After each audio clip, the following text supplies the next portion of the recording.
మాట్లాడదాం. హల్లెలూయా. మనం గత వారం వాక్యం నేర్చుకున్నామండి. ఒక విశ్వాసికి ఉండవలసిన వాటిలో అత్యంత ప్రాముఖ్యమైనది విశ్వాసము లేదా విశ్వసనీయత అనే అంశంలో ఆ పదాన్ని ఇంగ్లీష్లో ఏమంటారో ఉన్నటువంటి ఆ యొక్క అక్షరాల యొక్క వివరణ మనము నేర్చుకుంటూ వచ్చాం. ఫెయిత్ఫుల్నెస్.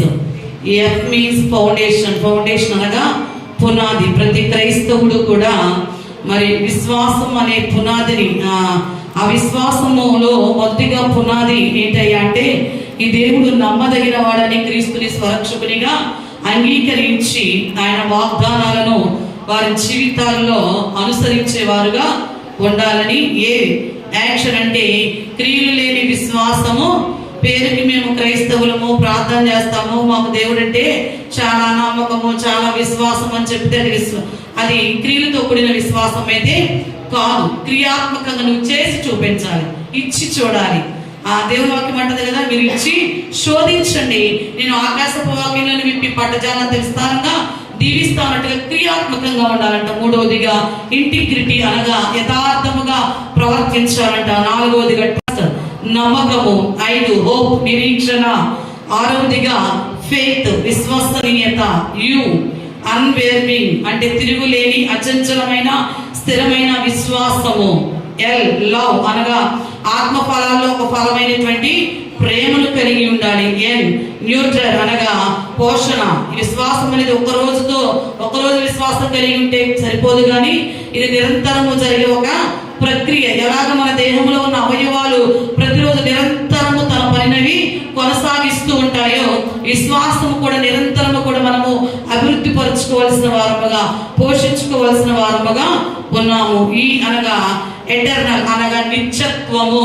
ఈ లోకంలో నీవు ఈ విశ్వాసాన్ని కలిగి నీ జీవితాన్ని నీకు తుది శ్వాస వరకు ప్రతి నిత్యము కూడా నీవు పోషించుకోగలిగినప్పుడే ఎటర్నల్ అనగా నిత్యత్వములో దేవుడు నీకు ఒక శ్రేష్టమైన బహుమానాన్ని ఇస్తాడు. ఆ బహుమానం ఎవరు కూడా మన దగ్గర నుంచి ఈరోజు ఏ సంబంధమైన బహుమానాలు కొంతకాలం అంటే కొంతకాలానికి పోతాయి. కొన్ని పని చేస్తే కొన్ని పని చేయకుండా పోతాయి. కానీ పరిశుద్ధ ఆత్మదేవుడు ఇచ్చే ఆ నిత్యత్వంలో ఇచ్చే ఆ జీవ కిరీటం అంటే ఎవరు దోచుకునేది కాదు, ఎవరు మన దగ్గర నుంచి మరి ఆక్రమించుకునే అవకాశము లేనటువంటి నిత్యమైన శాశ్వతమైన బహుమానాన్ని ఆయన ఇస్తాడంట.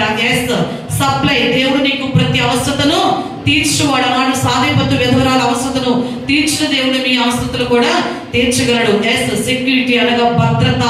ఈరోజు నీకు భద్రత ఎక్కడి నుంచి కలుగుతుందంటే యెహోవా ఇల్లు కట్టించిన ఎడల కట్టు అనే ప్రయాసము వ్యర్థమే, పట్టణమును కాపాడని ఎడల కావలి వారు మేలుకొని ఉండుట వ్యర్థమే. నువ్వు రాత్రి ఇంటికి క్షేమంగా వస్తూ ఉన్నావంటే, పగలింటి నుండి బయటకు క్షేమముగా వెళుతూ ఉన్నావంటే, ఇంటిలో అన్ని రకాలుగా నువ్వు సుఖముగా సౌఖ్యముగా జీవించగలుగుతూ ఉన్నావంటే కారణము ఎవరి భద్రతలో ఉన్నావంటే, ఎవరి రక్షణలో ఎవరి సంరక్షణలో మనం ఉంటూ ఉన్నామంటే ఆ దేవాది దేవుడి నీకు భద్రతను, రక్షణను, సంరక్షణను కలుగచేసి నిన్ను సుఖముగా క్షేమముగా ఉండేటువంటి భాగ్యాన్ని ఇస్తూ ఉన్నాడు. అంటే ఈ రోజు నువ్వు ఏం కలిగి ఉండాలంటే ఫెయిత్ఫుల్నెస్ అనగా నువ్వు విశ్వాసాన్ని కలిగి ఉండాలి. ఆ విశ్వాసంలో ఈ 12 లక్షణాలు ఎవరైతే కలిగి ఉంటారో వారి జీవితాల్లో ఎవరూ కూడా మరి అపహరించలేని, తీసివేయలేనిటువంటి నిత్యమైన బహుమానాన్ని పొందుకోగలుగుతారంటండి. హల్లెలూయా. అయితే ఈ రోజున ఒక విశ్వాసి తన జీవితంలో ఈ 12 లక్షణాలను కలిగి ఉంటూ దేవుని స్తుతించినప్పుడు దేవుడు సమస్తాన్ని అనుగ్రహిస్తాడంట. కానీ వీటిలో కొంతమంది పేరుకు విశ్వాసం అని పిలువబడుతూనే చేయవలసిన వాటిని చేయకుండా నిర్లక్ష్యము చేసేవారుగా ఎలా ఉంటున్నారంటండి? నిర్లక్ష్యము చేసేవారుగా ఉంటున్నారంట. నిర్లక్ష్యము మనం ఏ విషయాల్లో నిర్లక్ష్యము చేయకూడదు. నిర్లక్ష్యము చేస్తే ఏం జరుగుతుందో ఒక్క 3 మాటలు మనము ఈరోజు నేర్చుకుందాం.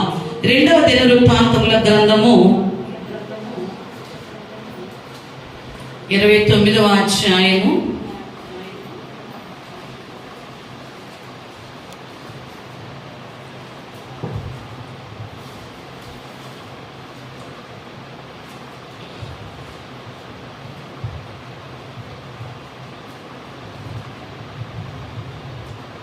11వ వచనాన్ని చదువుకుందాం. నా కుమారులారా, తనకు పరిచారకులై ఉండి ధూపము వేయుచుండుటకును తన సన్నిధిని నిలుచుటకును తనకు పరిచర్య చేయుటకును యెహోవా మిమ్మును ఏర్పరచుకొనెను గనుక మీరు అశ్రద్ధ చేయకూడి. హల్లెలూయా.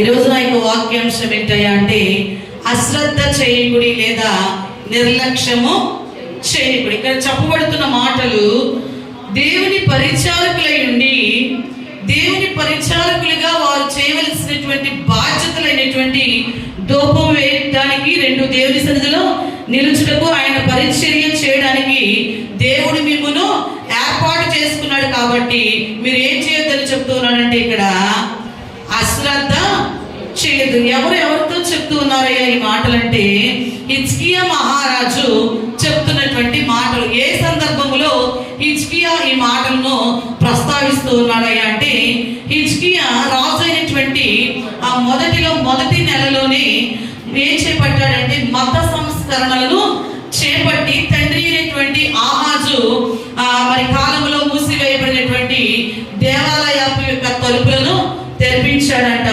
మరి యాజకులను లేవీలను సమావేశపరిచి వారికి బాధ్యతలను అప్పగించి యెహోవా మందిరమును ప్రతిష్ఠించి వాటిని పరిశుభ్రపరచుటలో, అంటే దేవాలయంలో ఉన్న నిషిద్ధమైన వస్తువులన్నిటినీ కూడా బయట పడవేయించి మందిరాన్ని పవిత్రపరచి ఏం చేయాలని ఇష్టపడ్డాడంటే తన తండ్రి అయినటువంటి ఆహాజు ఏం చేశాడయ్యా అంటే మరి దేవతా ప్రతిమలను నిలిపి విగ్రహారాధనను పురికొల్పి చేయవలసిన పని చేయకుండా చేయకూడని వాటిని ప్రేరేపిస్తూ దేవునికి ప్రజలను అన్య దేవతల వైపుకు త్రిప్పుతూ యాజకులు లేవీలు చేయవలసిన పని చేయకుండా ఆటంకముగా ఉన్నాడంట. ఇదంతా కూడా హిజ్కియా రాజు అవ్వక ముందు తండ్రి చేస్తున్న ప్రతిదీ కూడా గమనించాడు.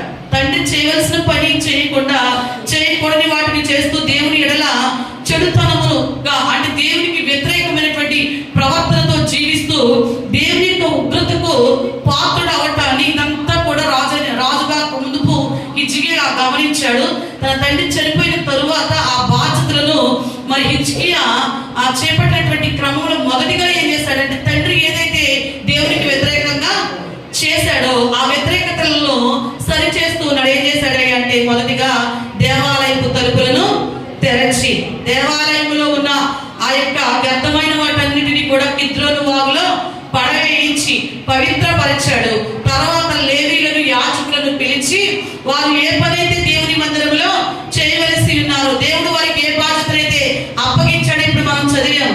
ఆనాడు యాజకులకు మరి దేవుడు పరిచర్య చేయడంలో మొదటిగా ఏ పని అప్పగించాడంటే ధూపం వేయడం, దేవుడి సన్నిధిలో నిలుచుట, పరిచర్య చేసే బాధ్యతను దేవుడు వారికి అప్పగించి ఉండగా ఆ పనుల కొరకు మరి ఇక్కడ హిజ్కియా ఏం చేశాడు, ఆ ప్రజలను ఆ యొక్క యాజకులను లేవీలను తమ ధర్మములను జరపకుండా తండ్రి ఎలా నిర్లక్ష్యపరిచాడో అలా కాకుండా తిరిగి వారి బాధ్యతలు వారు చేపట్టేట్టుగా వారిని పురికొల్పిన వాడుగా ఇక్కడ హిజ్కియా ఉన్నాడు. దాంతో పాటు ఏం చేశాడంటే వారిని ఆ పని చేయడానికి పురికొల్పటంతో పాటు అంటండి వారితో చెప్పాడు, దేవుడు మిమ్మల్ని యాజకులుగా లేవీలుగా ఎందుకు ఏర్పరచాడో తెలుసు కదా. మీ పని ఏంటి? మీరు దేవుని సన్నిధిలో ధూపం వేయాలి, దేవుని సన్నిధిలో నిలిచి ఉండాలి, మీరు మూడవదిగా దేవుని పరిచర్య చేయాలి. ఈ మూడు మీరు చేయాలి. చేయడంలో మీరు ఎక్కడా కూడా నిర్లక్ష్యము చేయొద్దు. ఏం చేయొద్దంట?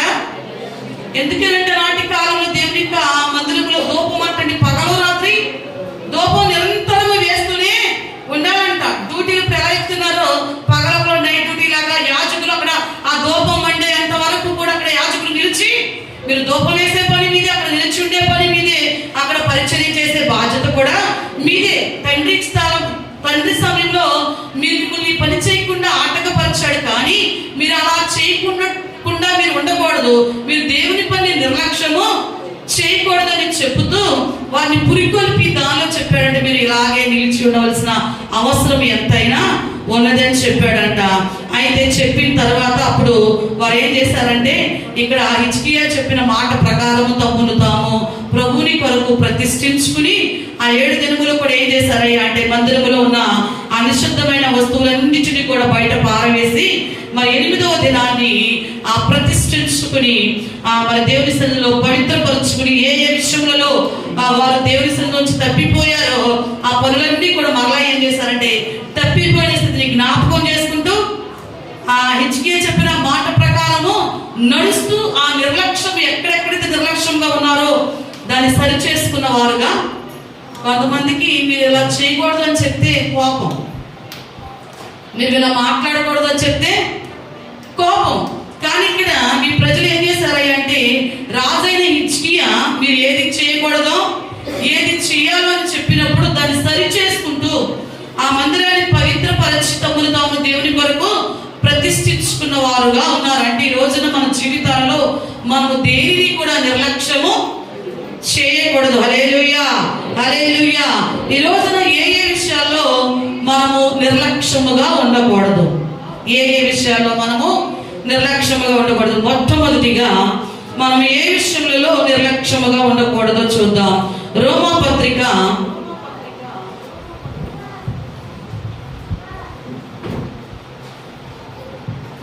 12వ అధ్యాయము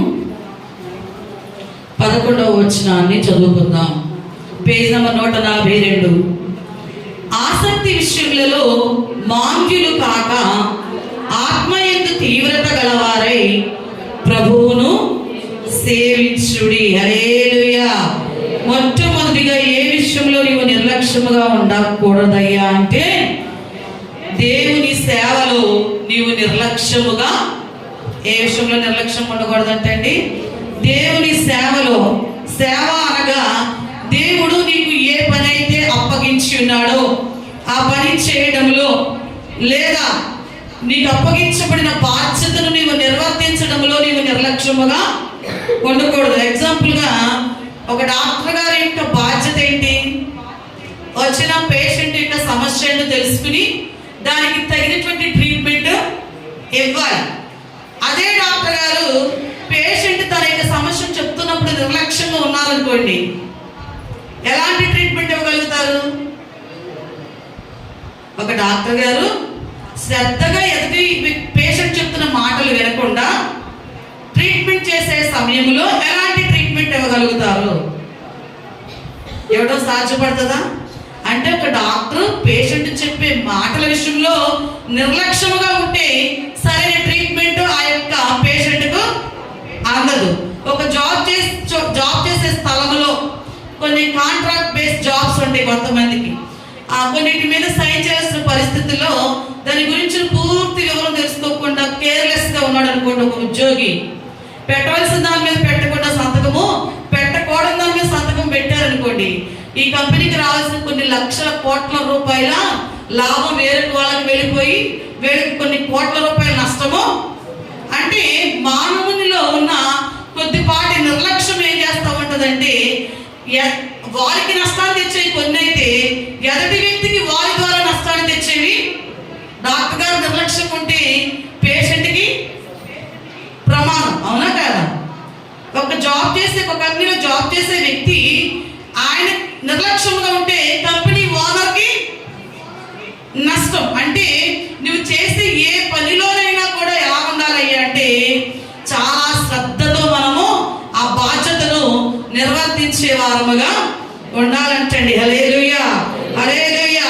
సోమరితనంతో లేదా నిర్లక్ష్యంతో లేదా ఆలస్యముగా చేసే పని ద్వారా అంటండి ఎన్నో నష్టాలను, కష్టాలను, వ్యాధులను, సమస్యలను కొని తెచ్చుకున్న వారు ఎంతో మంది ఉన్నారంట. కానీ దేవుని యొక్క వాక్యం ఏం చేస్తా ఉంటుందంటే నిన్ను ప్రతి నిత్యము కూడా ఆ నిర్లక్ష్యము నుండి నిన్ను బయటకు తీసుకుని వచ్చి శ్రద్ధతో పనిచేసే వ్యక్తిగా, నీలో ఉన్నటువంటి ఆందోళనకరమైన పరిస్థితుల నుంచి నిన్ను విడిపించి దేవుని కొరకు పనికొచ్చే పాత్రగా నువ్వు శ్రద్ధతో ప్రభుని సేవించే విధానంలో నిన్ను నడిపించాలి.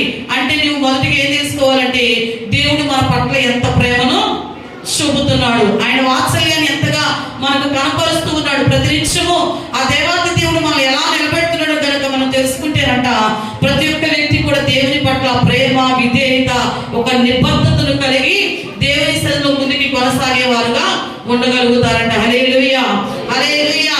ఈ రోజున నిర్లక్ష్యంతో పనిచేస్తే ఏం జరుగుతుందో చూద్దాం. ఇర్మియా గ్రంథము 48వ అధ్యాయము 10వ వచనాన్ని చదువుకుందాం. మొదటిగా నీవు సేవలో నిర్లక్ష్యముగా ఉండకూడదు. నిర్లక్ష్యముగా ఉంటే ఏం జరుగుతుంది? సేవ అనగా పని లేదా బాధ్యత. ఇర్మియా గ్రంథము 48వ అధ్యాయము 10వ వచనం. యెహోవా కార్యములు అశ్రద్ధగా చేయవాడు ఏంటంటండి? శ్రద్ధగా చేస్తే దీవిస్తాను అన్నాడు అక్కడ. మీకు కష్టం వచ్చినప్పుడు చేస్తే నేను పట్టించుకుంటాను అన్నాడా? ఏమని చెప్తున్నారు? అశ్రద్ధగా చేయవాడు వెళ్ళొచ్చులే, చూడొచ్చులే, చేయొచ్చులే, కుదిరినప్పుడు అవకాశం ఉన్నప్పుడు చూద్దాం. ఇప్పుడు మాకు సమయము. ఒక డాక్టర్ గారంట ఎంబీబీ స్టూడెంట్స్కి ట్రైనింగ్ ఇచ్చే క్రమంలో తనతో పాటు కోవర్కర్గా ఉన్న ఒక హెడ్ నర్స్తో చెప్తా ఉండేవారంట, అమ్మా ఆదివారము నేను మందిరానికి వెళ్తాను, నువ్వు కూడా వచ్చి నాతో పాటు ఒక 2 గంటలు దేవుని సన్నిధిలో ఆయనతో గడపడానికి, దేవునితో గడపడానికి నీ సమయాన్ని వెచ్చించమ్మా అని చెప్పేవారంట. అవనేదంట, డాక్టర్ గారు చూస్తున్నారు కండి మన ఖాళీ ఎక్కడ ఉంటుందండి అనేదంట. అయినా కూడా ఆయన ఎక్కడా కూడా విసుగు చెందకుండా అంత రోజు ఇదే మాట చెప్పేవారంట. ఆ మాత్రం ఇదే మాట చెప్పేదంట. చుట్టూ ఉన్న పనులన్నీ చూపించి ఆ డాక్టర్ కూడా నిజమేగమ్మా అనేట్టుగా చేసేదంట తప్ప సమయాన్ని దేవునికి ఇవ్వడానికి ఇష్టపడేది కాదంట. ఒక రోజున మీరు చూస్తే హాస్పిటల్స్లో నర్స్కి, డాక్టర్లకి కొంతమంది పేషెంట్లు వాళ్ళ పెరట్లో ఉన్న కాయగూరలు, ఆకుకూరలు తీసుకొస్తూ ఉంటారుగా. అలాగే ఈమెకి కూడా ఒక పేషెంట్ తాలూకు ఎవరు కొన్ని కూరగాయలతో పాటు ఆకుకూరలు కూడా తెచ్చిచ్చారంట. తెచ్చిచ్చినప్పుడు ఈమె ఏం చేసిందంటే హడావిడిలో ఆకుకూరలు తీసుకెళ్లి ఫ్రిడ్జ్లో అలాగే పెట్టేసిన తర్వాత పాలు తోడుపెట్టిందంట. తోడుపెట్టిన తర్వాత కొంచెం పలచగా తోడుకున్నది ఫ్రిడ్జ్లో పెట్టేశారంట. పెట్టేసి వెళ్ళిపోయింది. వచ్చిన తర్వాత ఈవినింగ్ ఆ పెరుగు నీకు పట్టించుకోవాలా, ఉదయాన బాక్స్లో కట్టేసి పిల్లలకు కూడా తలకు ముందు పెరుగన్నము పెట్టి ఎవరి డ్యూటీలకు వాళ్ళు వెళ్ళిపోయారు. డ్యూటీలకు వెళ్ళిపోయిన తర్వాత మరి ఇంట్లో పని మనిషి అంట్లన్నీ సర్దుతుండగా పెరుగు గిన్నెలో పెరుగు తీసి వేరే దానిలోనికి పెట్టి ఆ గిన్నె కడుగుదామని చూస్తే ఆ గిన్నెలో చిన్న పాము పిల్ల ఉందంట. ఆ పెరుగు గిన్నెలో అడుగున చిన్న పాము పిల్ల ఉందంట. స్కూల్కి వెళ్ళిన పిల్లలు వామిటింగ్స్ అయి పడిపోయారని స్కూల్ నుంచి ఫోన్ వచ్చిందంట తల్లికి. 2 పిల్లలు కూడా వామిటింగ్స్ అని ఇలా పడిపోయి ఉన్నారు అని ఫోన్ వచ్చిందంట. ఈలోపు ఈమె హాస్పిటల్లో ఉంది కదా, ఈమె బిజీ కదా, టైం ఉండదు. ఈమె వస్తున్నా అనేసరికి పిల్లల్ని హాస్పిటల్ అడ్మిట్ చేశారు. ఈమె కార్ డ్రైవ్ చేసుకుని వెళ్తా ఉండగా ఈమె కండిషన్ కూడా చాలా మార్పు వచ్చిందంట. మార్పు వచ్చి తీరా వీళ్ళ ముగ్గురిని హాస్పిటల్లో ఎవరిని, నర్స్ని, పిల్లల్ని అడ్మిట్ చేశారన్న కాలు భర్తకి వెళ్ళింది. భర్త కూడా అక్కడ బలహీనత ఉన్నప్పుడు ఈ 4గురికి ట్రీట్మెంట్ ఇచ్చారు. కానీ ట్రీట్మెంట్కి ఆ బాడీ రెస్పాండ్ కాల. 4 కూడా చనిపోయారంట. 4 కూడా చనిపోయారు. ఆ తోటకూరలో ఉన్న పాము, పచ్చ పాములు మనకు కనపడవు. అదేమైందంటే జారి కింద గిన్నెలో పడేసరికి ఆ పలచగా ఉన్న పెరుగు కదా అడుగు భాగానికి వచ్చేసిన పాము పిల్ల వచ్చింది. మరి ఎంత తోడబెట్టిందో ఆవిడ చూడండి. పెరుగు ఏ 2 లీటర్లో 3 లీటర్లో పెద్ద గిన్నెలో తోడుపెట్టి ఉంటుంది. 4 కూడా చనిపోయారంటండి. ఇప్పుడు సమయం ఉందా? దేవుడితో గడపడానికి సమయం లేదు కదా. ఇప్పుడు సమయం ఉందా? ఆమెకి ఉందా సమయం? నిర్లక్ష్యం. దేనికైనా శ్రద్ధ ఉంటుంది, కానీ మానవునికి దేవుని పనిలోకి వచ్చేసరికి ఒక వంట చేసేప్పుడు ఉన్నంత శ్రద్ధ, ఒక డ్యూటీకి వెళ్ళేప్పుడు ఉన్నంత శ్రద్ధ, ఇంట్లో మనం చేసే కొన్ని పనుల మీద ఉన్న శ్రద్ధ, ఆడవాళ్ళకి షాపింగ్ మీద ఉన్నంత శ్రద్ధ దేవుని సన్నిధికి వచ్చే విషయంలో ఉంటుందండి. 100 రూపాయలు పెట్టి చీర కొంటాకి వాడు 30 తిప్పలు పెట్టి 3 చెరువులు నీళ్లు తాగిచ్చిగా నా చీర కొనరు. అంత శ్రద్ధ దేవుని పని విషయంలో ఉంటుందా? నీవు నిర్లక్ష్యం చేస్తేనంట, నేను ప్రస్తావించట్లా, దేవుని వాక్యం చెప్తుంది. ఈ వాక్యం నేను రాత్రి 1 గంటకి సిద్ధపడవచ్చు. మేము క్యారల్స్కి వెళ్ళి వచ్చి ఫ్రెష్ అయ్యి సిద్ధపడే టయానికి 1 గంట అయ్యింది. కళ్ళు బతిమాత్రం పడుకోవాలి. ఈ మాట చదవగానే కళ్ళు తెరవబడినా మొత్తం వస్తుంది. ఈ మాట చదువుతుంటే దేవుడు అంటున్నాడు, దేవుని పని అశ్రద్ధగా చేయవాడు శాపగ్రస్తుడు అవుతాడు. ఎలా అవుతాడు? ఈ మాట చదవగానే నేను అన్నాను పాస్టర్ గారు కూడా ఇప్పుడు సిద్ధపడుతూనే ఉన్నారు. నేను అన్నాను, నాకున్న అలవాటు ఏంటంటే ఒక క్లాస్కి వెళ్ళాలంటే ఆ లెసన్ పర్ఫెక్ట్గా నాకు తెలిస్తేనే, ఆ లెసన్ గురించి పర్ఫెక్ట్ ఇన్ఫర్మేషన్ నా దగ్గర ఉంటేనే ఆ లెసన్ చెప్పేదాన్ని తప్ప ఏదో దాటేసుకుంటూ వెళ్ళిపోవటం మ్యాథ్స్, కెమిస్ట్రీ, ఫిజిక్స్ కుదరవు కదా. వేరే ఎన్నో అవకాశం ఉంటుంది. కానీ ఇవి చేయడానికి చెప్పాలని చెప్పకుండా చెప్పానుకో వెంటనే నిలబడతాడు స్టూడెంట్ డౌట్ కోసం. అది పర్ఫెక్ట్గా తెలిస్తేనే చెప్పడం.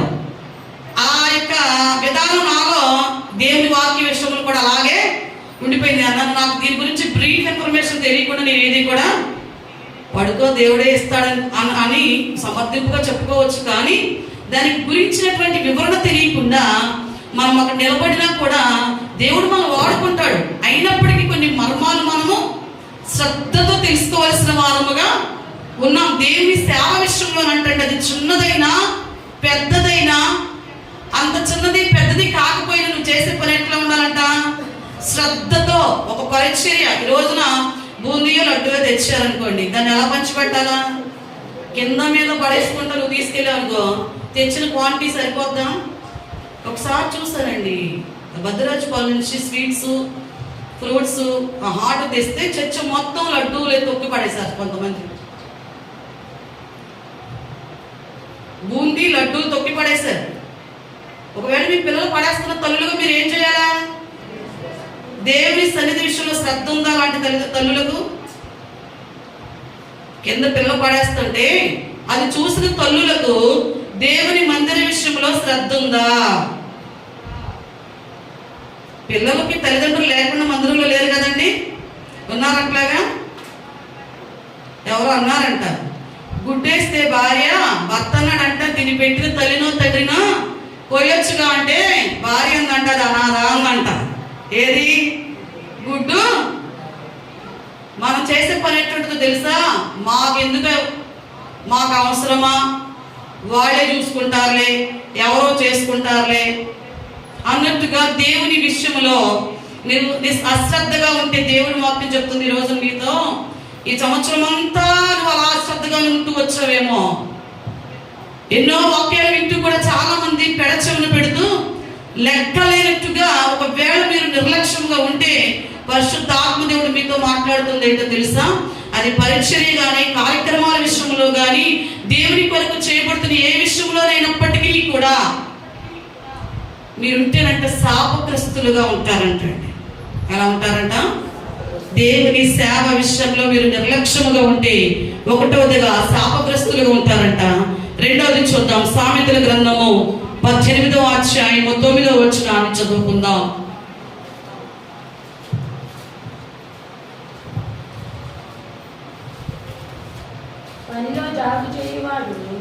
పనిలో జాగు చేయువాడు నష్టము చేయువానికి సోదరుడు. రెండవదిగా దేవుని పని విషయంలో అంటే కొంతమంది అంటారంట, నిదానంగా చేయి, ఎందుకంత కంగారు, చేసినట్టుగా యాక్ట్ చేయి. ఏంటంట? జాబు చేయటం 10 నిమిషాల్లో అయిపోవలసింది గంట అయినా అవదు. ఇద్దరు చేయవలసింది 10 మంది ఉన్నా అవదు. వీళ్ళ క్యారెక్టర్ ఏంటి? ఇది ఎక్కువగా పొలాల్లో జరుగుద్ది. అవునండి, రైతు ఉన్నప్పుడు గబగబా పరిగెడతారు, రైతు లేనప్పుడు అక్కడక్కడే నలుగురు తీయాల్సిన 10 మంది అయినా జాబు చేయడం. ఏం చేయడం? అది దేవుని పని విషయంలో వితిన్ సెకండ్స్ అయిపోయింది. కొంతమందికి మినిట్స్ అయినా అవదు, మినిట్స్ అయిపోయేది గంటలైనా అవదు. దేవుడు అంటున్నాడు, దేవుని పని చేసేప్పుడు ఇలాంటి జాగరణ చేస్తే ఏం జరుగుతుందో తెలుసా? నష్టము చేయడానికి నీవు సోదరుడు అంటే నీవు కూడా నష్టం చేసేవాడుగానే ఉంటావు. కాబట్టి దేవుని పనికి నష్టం చేస్తే దేవుడు ఊరుకుంటాడండి? మీరు దేవుని ఆలయమై ఉన్నారని, దేవుని ఆత్మ మీలో నివసించుచున్నాడని మీరు ఎరుగరా? ఎవడైతే దేవుని ఆలయమును పాడు చేయాలని దేవుని పనిలో జాబు చేస్తూ దేవుని పనిని జరగనీయకుండా ఆటంకముగా ఉంటున్నారో మీరు నా కొను గుడ్డును ముట్టుకున్న వారితో సమానం. కాబట్టి నేను వాళ్ళని, నా పని పాడు చేస్తే నేను వారిని అంటే మొదటిగా శాపం వస్తుందంట. రెండోదిగా దేవుని ఉగ్రత. మొదటిగానేమో దేవుని పని నిర్లక్ష్యం చేస్తే శాపగ్రస్తుడు అవుతావు. ఆ పని జాబు చేస్తే మన మీదకి వస్తుంది. మూడవదిగా చూద్దాం, అదే సామెతల గ్రంథము 19వ అధ్యాయము 15వ వచనాన్ని చదువుకుందాం. సోమరితనము గాఢ నిద్రలో పడవేయును, సోమరి వాడు పస్తు పడియుండును. హల్లెలూయా. ఎలాంటి పరిస్థితులు వస్తాయంట? పస్తులు ఉండవలసిన పరిస్థితులు. సోమరి వాడు అంటాడు ఇంకొంచెం నిద్ర, ఇంకాసేపు పడుకుందాం, ఇంకాసేపు టైం అయిపోద్ది, మెలకువా రాదు, వెళ్ళవలసిన పనికి టైంకి వెళ్ళలేవు. ఆ రైతు అంటాడు, నువ్వు సమయానికి రానప్పుడు పనిలోకి అవసరమా? నువ్వు కాళ్ళ ఎలా పడ్డా కూడా ఉపయోగం ఏమి ఉంటుందా? ఉండదు. ఎందుకని? నీ సోమరితనం ఏం చేసిన రోజు పని లేకుండా ఒక్క రోజు నువ్వు సోమరిగా పడుతున్నావు, రెండో రోజు కూడా అదే అవుతుంది. అలా రోజుకి ఏమైపోతుందో తెలుసా? నీకున్నదంతా కూడా లాస్ అయిపోయి చివరికి నీ పరిస్థితి ఎట్లా ఉంటుందంటే, చిన్న కుమారుడు తండ్రి దగ్గర నుంచి తన ఆస్తి అంతా, ఎందుకని వాడు సోమరి వాడి కష్టపడడం తెలియదు, తండ్రి సంపాదించిన ఆస్తిని తిరిగి సుఖించి అనుభవించి సమస్తాన్ని కోల్పోయాడు. ఇప్పుడు పందులు మేపుతూ ఉంటే ఆ పట్టును తినడానికి ఆశపడ్డాడంట, కానీ అది కూడా వాడికి ఇప్పుడు ఎవరు గుర్తొచ్చారంటండి? పస్తులు ఉండవలసిన పరిస్థితికి కారణం ఏంటంటే ఈ రోజున సోమరితనం. ఈ సోమరితనానికి కారణం ఏంటంటే మన జీవితంలో ఎవరైతే పరిశుద్ధాత్మ దేవుని యొక్క సన్నిధిలో 15వ వచనం, సోమరితనం అంట గాఢ నిద్రలో పడవేయును. అయితే సోమరి వాడు పస్తు ఉండవలసినటువంటి పరిస్థితి. సోమరితనం ఎట్లా అనిపిస్తుంది తెలుసా? మెరుగు వస్తుంది కానీ కళ్ళు తెచ్చి మంచం మీద తెచ్చి లేవుదాం అనుకుని కళ్ళు తెరుస్తాం కానీ లేవలేం. కాసేపు ఈ కాసేపు 11 12 అయిపోద్ది. ఇంట్లో టిఫిన్ అయిపోద్ది. 12కి టిఫిన్ అంటే అమ్మ ఏమంటది? ఇప్పుడు టైము ఎంత అయింది అంటే, ఈ రోజున మన జీవితాల్లో సోమరితనం అనేది మనం ఏం చేస్తా ఉంటుందంటే, సోమరితనం అంటే చింపి గుడ్డలకు వారికి కట్టుకోవడానికి సరైన వస్త్రాలు, తినడానికి సరైన తిండి, కట్టుకోవడానికి, తినడానికి, ఉండటానికి ఇలాంటివి ఏమీ లేకుండా ఏమైపోతాడంటే చివరికి తన పరిస్థితి ఇతరులు జాలి పడే స్థాయికి దిగజారిపోతుందంటండి కదండి. మనం అన్ని రోజులు కూడా చాలా మంది ఉదయాన్నే లేస్తారు, ఆదివారం వచ్చేసరికి ఏంటంట? ఎందుకని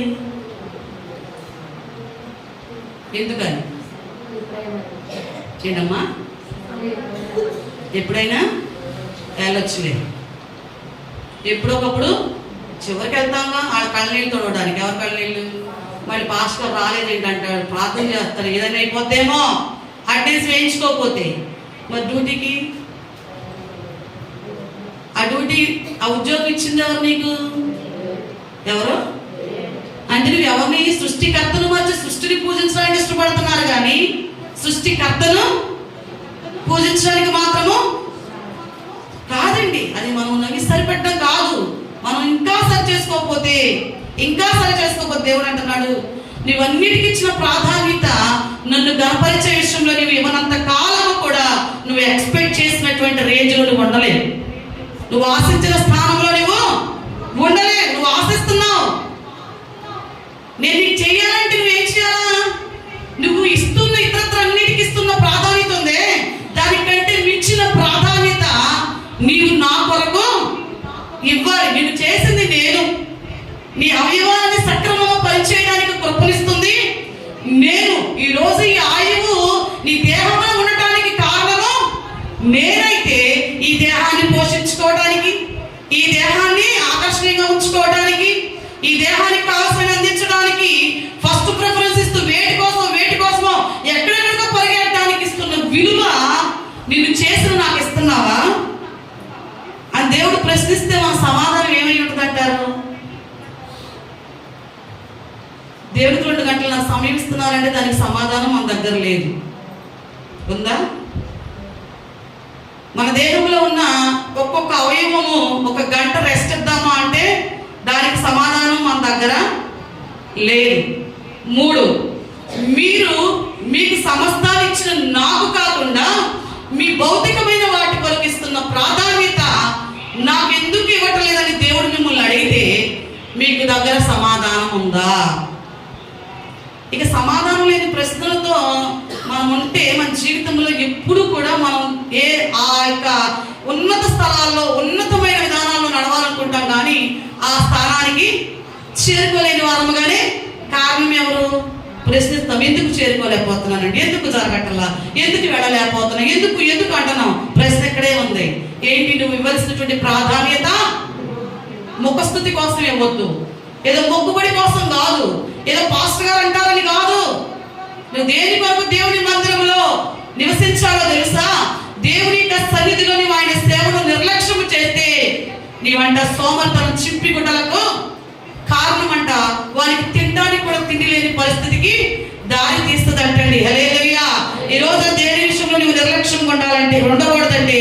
దేవుని సేవ విషయంలో నిర్లక్ష్యముగా ఉండకూడదు. అలా నీవు నిర్లక్ష్యముగా ఉంటే మొట్టమొదటిగా ఆయన పనిని అశ్రద్ధగా చేయవాడు శాపగ్రస్తుడంట.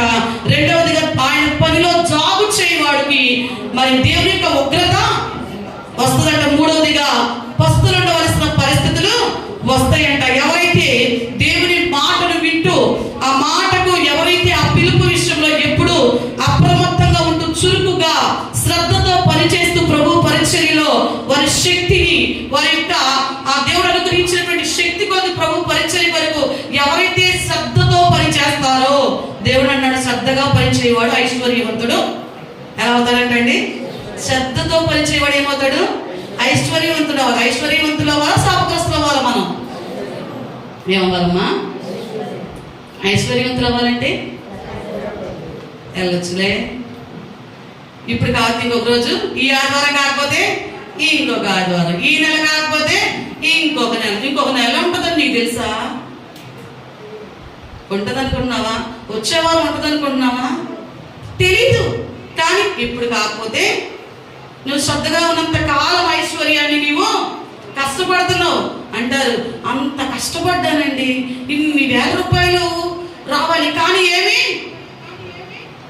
కనపడలేదంట. ఫుల్లుగా తాగంట, సంచి నిండా చక్కగా కాయిన్స్ వేసుకుని 20 రూపాయలు బిడలేసుకుని వస్తున్నాడంట భర్త ఇంటికి.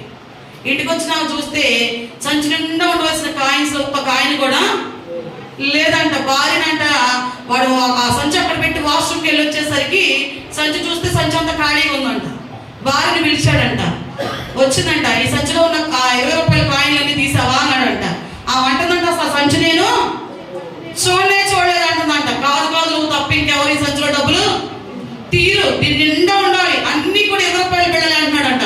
లేదంటే అసలు నేను ఆ సంచే చూడలేదంటే. కాదు నువ్వే తీసామంటున్నాడంట. ఇంకేం అర్థం అవుతుందా? ఫుల్లుగా వేసున్నాడేమో, మీదకి వచ్చేస్తున్నాడంట, కొట్టబోతున్నాడంట. ఆవిడ అన్నట్టు అసలు ఒకసారి ఆ సంచి ఇట్లా ఇవ్వండి, అసలు ఏం జరిగింది ఏంటని సంచి మొత్తం చూస్తే అడుగున రంధ్రం ఉందంటండి. ఏముంది? సిరి సంచులు ఎంత వేసినా ఏమవుతాయి?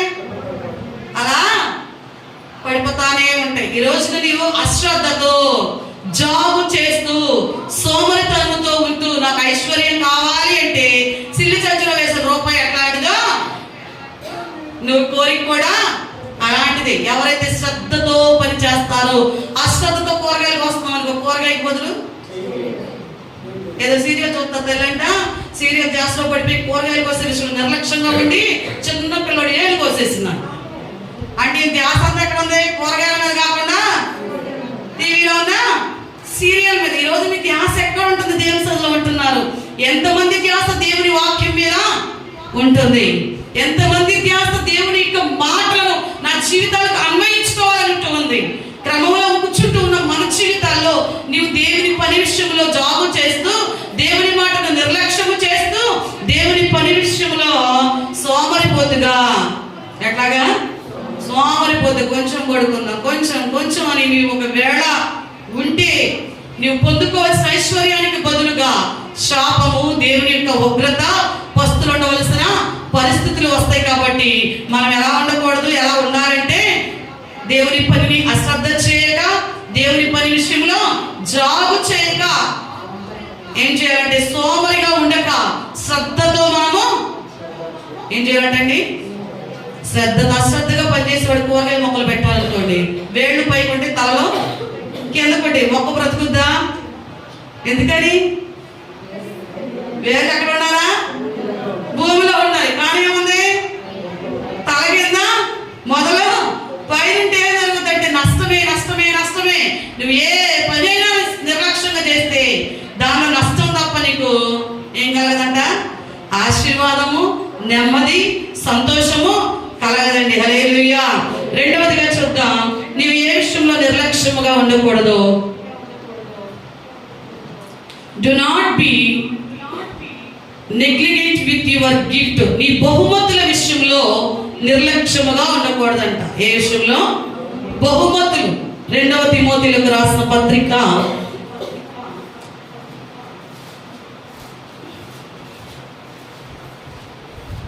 4వ అధ్యాయము 4వ వచనాన్ని చదువుకుందాం. 4:14. 1 తిమోతిలకు రాసిన పత్రిక 4:14. అంటే నీ బహుమతుల విషయంలో నిర్లక్ష్యముగా ఉండకూడదంటే, బహుమతులు అనగానే మనందరికీ గుర్తొచ్చే బహుమతులు ఏంటంటే, మనందరికి తెలిసిన కొన్ని బహుమతులు ఉన్నాయి. భౌతికమైన బహుమతుల గురించి ఇక్కడ ప్రస్తావన తీసుకురావటం లేదు, కానీ దేవుడు అంట ప్రతి విశ్వాసికి కూడా కొన్ని స్పిరిచువల్ గిఫ్ట్స్ అనేవి ఇవ్వటము, ఆధ్యాత్మిక బహుమతులను ఇవ్వటం అనేది జరిగిందంటండి. వాటిని మనము నిర్లక్ష్యము చేయకూడదంట. వేటిని? దేవుడు మనకు అనుగ్రహించిన ఆధ్యాత్మిక బహుమతులను మనం ఏం చేయకూడదంట? నిర్లక్ష్యము చేయకూడదంట. వాటిని ఎవరైతే ఆ బహుమతులను పొందుకున్నారో వాటిని చేతపట్టుకున్నట్టండి వారిలో ఆధ్యాత్మికమైన మంట ఇంకా పెరగాలంట. ఏ మంట పెరగాలి? కడుపు మంట కాదు, ఆధ్యాత్మికమైన మంటను పెంచుకునే వారముగా. ఇంతకీ ఆ బహుమతులు ఏంటో చూద్దాం. 1 తిమోతిలకు రాసిన పత్రిక 4:14లో, పెద్దలు హస్త నిక్షేపణము చేయగా ప్రవచన మూలమున నీకు అనుగ్రహింపబడి నీలో ఉన్న వరమును అలక్ష్యము చేయకము, నీ అభివృద్ధి అందరికీ తేటగా కనబడు నిమిత్తము వీటిని మనస్కరించుము, వీటి అందే సాధకము చేసుకును. అంటే మనం చూసినట్లయితే మనకు ప్రత్యక్షంగా మీ అందరికీ కూడా అనుభవం, పాస్టర్ గారు మీ మీద చేతులుంచి చాలా సందర్భాల్లో మీకు అన్య భాషల వరం వచ్చే వరకు కూడా ప్రార్థన చేసిన రోజులు ఎన్నో ఉన్నాయి. ఎంతో మంది సేవకులు మీ తలల మీద హస్త నిక్షేపణం చేసినప్పుడు మీకు అన్య భాషల వరాన్ని పొందుకున్న వారు కూడా ఉన్నారు. పాస్టర్ గారు హస్త నిక్షేపం చేసినప్పుడు దర్శనాలు చూసిన వాళ్ళు ఉన్నారు. హస్త నిక్షేపం చేసినప్పుడు ప్రవచించేవారు ఉన్నారు. దేవుడికి అదే చెప్తున్న అపోస్తలుడైన పౌలు గారు తిమోతి సంఘానికి రాస్తూ, పెద్దలు మీ తలల మీద హస్త నిక్షేపణ చేసినప్పుడు దేవుడు మీకు కొన్ని వరాలను అనుగ్రహించాడు కదా, ఆ వరాలను మనం ఏం చేయకూడదంట? అలక్ష్యము ప్రక్కన పెట్టే వారముగా. కొంతమంది ఆ రోజు మాత్రమే మాట్లాడతారు, అభిషేకించబడిన రోజు మాత్రమే అన్ని భాషల వరాలను ఉపయోగిస్తారు. మళ్ళా తర్వాత ఏం చేస్తారు? ప్రక్కన. అంటే దేవుడు అంటున్నాడు, నువ్వు అలాగా అలక్ష్యము, ఒక ఇనుప పొలుగు ఉంది, దాన్ని వాడుతూ ఉంటే ఎలా ఉంటుంది, వాడకుండా ప్రక్కన పడేస్తే ఎలా ఉంటుంది? వాడుతున్న కొద్దీ పొదులుగా, అది కత్తైనా కత్తిపేటైనా గడ్డ పొలుగైనా పారైనా వాడుతున్నప్పుడు పొదులుగా అనిపిస్తుంది. అది పక్కన పడేస్తే కొంతకాలానికి తుప్పు పట్టిపోతుంది. ఏమైపోద్ది?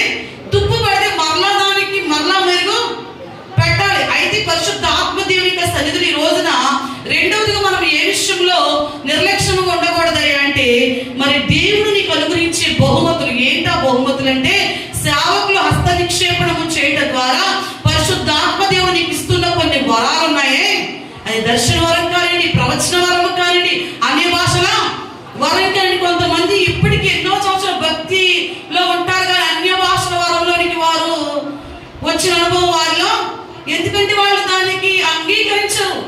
నోరు తెరచి దేవుని సన్నిధిలో బిగ్గరగా స్తుతించేవారుగా. మేము సేవ పరిచర్లకు వచ్చిన మొదట్లో మేము ఒక ఏరియాలో ఒక డబుల్ బెడ్రూమ్ ఫ్లాట్లో దిగినప్పుడు ఫస్ట్ సెమీ క్రిస్మస్ ఆరాధన పెట్టినప్పుడు వెళ్ళాము చెప్పడానికి. ఒక గవర్నమెంట్ టీచర్ గారు అంది, క్రిస్మస్కి ఆమెను ఇన్వైట్ చేస్తుంటే ఆమె నిలబెట్టి ఇద్దరిని అంది, నన్ను అడిగింది, నీకు అన్ని భాషల వరం వచ్చా, ప్రవచన వరం ఉందా, దర్శన వరం ఉందా అంది. నాకు అప్పటి వరకు తెలిసింది ఏంటంటే సేవకులు మాత్రమే అన్ని భాషలో మాట్లాడతారని తప్ప సేవకులు ఆంధ్రు కూడా మాట్లాడతారన్న విషయం కూడా నాకు అప్పటి వరకు తెలియదు. ఆవిడ అడిగితే నేను అలా స్టన్ అయిపోయి అలా చూసా. పాస్టర్ గారికి అప్పటికే ఆల్రెడీ ఆ వరాలు ఉన్నాయి కాబట్టి ఆయన చెప్పారు. అంటే ఒక వ్యక్తిని క్రిస్మస్కి ఇన్వైట్ చేయడానికి వెళ్తే ఆ నుంచోబెట్టి క్వశ్చన్ చేస్తున్నాం అనమాట. అప్పటి వరకు సేవకులు ఆంధ్రు కానీ విశ్వాసులు కానీ ఇలా అన్య భాషలు మాట్లాడతారన్న అనుభవము నేనున్న సంఘంలో, అంటే ఇదే సంఘం అయినప్పటికీ కూడా అప్పటికి ఆ సంఘంలో ఎవరు మాట్లాడే వాళ్ళు కాదు పెద్దగా. తర్వాత పాస్టర్ గారు నా తల మీద చేతుల నుంచి ప్రార్థన చేసిన తరువాత నాకు అన్య భాష వరాన్ని దేవుడు ఇచ్చాడు. చాలా మందికి దాని యొక్క విలువ, ఈ రోజు నువ్వు చేసే ప్రార్థన నీ పక్క వాళ్ళకి అర్థమవుద్ది, అపవాదికి కూడా అర్థమవుతుంది. నువ్వు అన్య భాషతో మాట్లాడుతూ చేసే ప్రార్థన ఎవడికి అపవాదికి కూడా తెలియదంటండి. అది నీవు దేవుడితో డైరెక్ట్ గా మాట్లాడేటువంటి భాష. అయితే ఈ రోజున అలాంటి వరాన్ని దేవుడు మనకి ఇచ్చినప్పుడు అంట, దాన్ని అభివృద్ధి చేసుకునే విషయంలోనంట మనం ఏం చేయాలంటే దాన్ని సాధకము చేయాలంటే ప్రతిరోజు కూడా నువ్వు ఏం చేయాలంటే వాటిని ఎత్తిపట్టి ప్రార్థన నువ్వు చేస్తూ ఉన్న కొలది, నువ్వు మాట్లాడుతూ ఉన్న కొలది, ఏదైనా కూడా మనము ప్రాక్టీస్ చేస్తూ ఉన్న కొలది ఏమవుతుందంటే మెరుగుపరచబడుతుంది. అంతేనే కదా, ప్రాక్టీస్ చేయకుండా ఏది కూడా మెరుగుపరచబడే అవకాశము ఉందంటారా? డైరెక్ట్ గా నేను స్టేజ్ మీద ఎక్కేసి పాటలు పాడేస్తుంటే జరుగుద్దా? దాని వెనక ఎంతో సాధకము చేస్తేనే తప్పను అక్కడ నిలబడే అవకాశము లేదండి. ఈరోజు పరిశుద్ధ ఆత్మదేవుని సన్నిధిలో దేవుడు నీకు ఇచ్చి ఉండొచ్చు. ఒక్కొక్కరికి అన్య భాష వరం ఉండొచ్చు, కొంతమందికి దర్శన వరాలు ఉండొచ్చు, ప్రవచన వరాలు ఉండొచ్చు. వీటిని నువ్వేం చేయకూడదండి, నాకు వద్దనకూడదంట. అర్థమవుతుందా? అందరికీ దేవుడు అన్నీ ఇవ్వడు. ఇచ్చిన వాటిని మనం ఏం చేయకూడదు, నిర్లక్ష్యము వాడకుండా తుప్పు పట్టించే వారముగా ఉండకూడదంట. నువ్వేం చేయాలంటే వాటిని అభివృద్ధి చేసిన విషయంలో ప్రాక్టీస్ చేసే వ్యక్తిగా ప్రతినిత్యము కూడా దేవునితో నువ్వు మాట్లాడే వ్యక్తివిగా ఉండాలంటండి. హల్లెలూయా, హల్లెలూయా. 2వ తిమోతికి రాసిన పత్రిక 1వ అధ్యాయము 6వ వచనాన్ని చదువుకుందాం. ఆ హేతువు చేత నా హస్త నిక్షేపణం వల్ల నీకు కలిగిన దేవుని కృపావరము ప్రజ్వలింప చేయవలనని నీకు జ్ఞాపకము. ఏం చేస్తాడంట దేవుడు? నీకు వచ్చిన వరాలు నువ్వు ఏం చేయాలి? ప్రజ్వలింప. నువ్వు మండటం మాత్రమే కాదు, ఈ మంట పక్కన వాళ్ళు కూడా మండించేదిగా. ఎట్లా గొడవడుతున్నారు అనుకోండి, మీరు ఆవేశంతో ఎంత వ్యక్తిని తిడతా ఉంటే మీ చుట్టాలు అందరూ వచ్చి మీ తరపు ఎంత వ్యక్తితో ఈ మంట వాళ్ళకు కూడా మండుతుంది చూడు గొడవడేటప్పుడు. అవునా కాదా? మన వాళ్ళందరూ మన దగ్గరకు వచ్చేసి మన తరపున అక్కడ ఏదైనా తర్వాత ముందే అలా మండిపోతా ఉంటారా? ఈ ఆధ్యాత్మికమైన మంటంట నీవు మండటం మాత్రమే. ఆనాడు మేడగదిలో 120 మంది పరిశుద్ధాత్మాభిషేకము దిగి వచ్చినప్పుడు 120 మంది మాట్లాడుతుంటే అక్కడికి అనేక వేల మంది వచ్చినప్పుడు వారిలో 3000 మంది రక్షణ పొందారంటాడు. అలాంటి మంట నీవు కలిగి ఉండాలి. కానీ ఇప్పుడు ఉండే కాసేపు మంట ఎక్కడి నుంచి జారిపోవటమే, తంటన్నట్టుగా ఉండకూడదు నీ విధానము. నువ్వు ఎప్పుడున్నా కూడా దేవుని ఆత్మశక్తి చేత మండే వ్యక్తిగా. కొంతమందికి 10 నిమిషాలు మండుతారు, 11 నిమిషాల, కొంతమంది 10 రోజులు మండుతారు, మళ్ళీ 10 రోజులు చల్లారిపోతారు, మళ్ళీ ఇంకొకరు రీజనరేట్ చేయాలి. అవసరమా? అలాంటి భక్తి అవసరం అంటారా? చిటికి వాటికి రీజనరేట్ చేయడం ఎవరి వల్ల? అవునండి, ప్రతిసారికి రీజనరేట్ చేయండి. ఎంత ఎనర్జీ వేస్ట్ అవుతుంది పక్కన ఉన్న వాళ్ళకి. నువ్వు దేవుని శక్తి చేత దేవుడు నిన్ను కొన్ని వరాలతో ఫలాలతో నింపినప్పుడు నువ్వు ఎప్పుడు మండుతూ ఇతరులను మండించే వ్యక్తి ఉండాలి. నువ్వు ఆరిపోతున్నావు అంటే నువ్వు సరైన మంట నీలో ఉందంటారా? ఉందని మీరు అనుకుంటున్నారు. మీరు సరిగ్గా మండేవారైతే మీ మంట ఆరిపోదండి. ఎప్పుడు కూడా నువ్వు ఎలా ఉంటావు? పొయ్యి చూడండి, గట్టిగా మండిన తర్వాత కొన్ని ఫంక్షన్లో చాలా టైం వరకు ఆ మంట ఏం చేస్తూ ఉంటుంది? మండుతానే ఆ పొగ, ఆ మంట, ఆ వెచ్చదనము ఎలా తగ్గిపోదో నువ్వు దేవుని కొరకు అలా మండే వ్యక్తివిగా ఉండాలంట. పరిశుద్ధాత్మదేవుడు అపోస్తలుడైన పౌలు గారి ద్వారా తిమోతి సంఘంతో చెప్తూ ఉన్న మాట ఏంటయ్యా అంటే, ప్రజ్వలింప చేయవలనని. ఈ మంట నీలో ఆరిపోవడానికి వీలు లేదు, చల్లారిపోవడానికి వీలు లేదు. పరిశుద్ధాత్మదేవుడు అన్నాడు ప్రజ్వలించాలి. నీవు ఎలా ఉండాలంటే దేవుని యొక్క కార్యం అంట మంచము కింద కానీ కొంచెము కింద కానీ కాదు, కానీ ఎత్తైన దీపస్తంభం మీద ఉండినప్పుడు అది ఎలాగ అనేకులకు వెలిగిస్తుందో ఈ రోజున నీలో ఉండి ఈ ఆత్మీయమైన మంట అనేకులను మండించేదిగా ఎలా ఉండాలంట? అనేకులకు మంట. ఏమంట?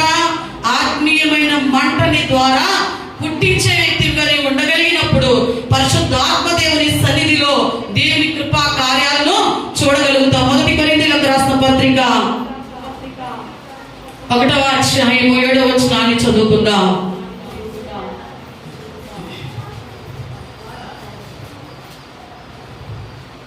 ఏ కృపావరమునందును లోపము లేక మీరు ప్రభువైన యేసుక్రీస్తు ప్రత్యక్షత కొరకు ఎదురు చూచుచున్నారు. హల్లెలూయా, హల్లెలూయా. కృపావరములు కలిగిన వాళ్ళంట దేని కొరకు ఎదురు చూస్తారంటండి? దేవుని యొక్క ప్రత్యక్షత కొరకు. ఎవరి ప్రత్యక్షత కొరకు? ఎవరు? దేవుని కృపా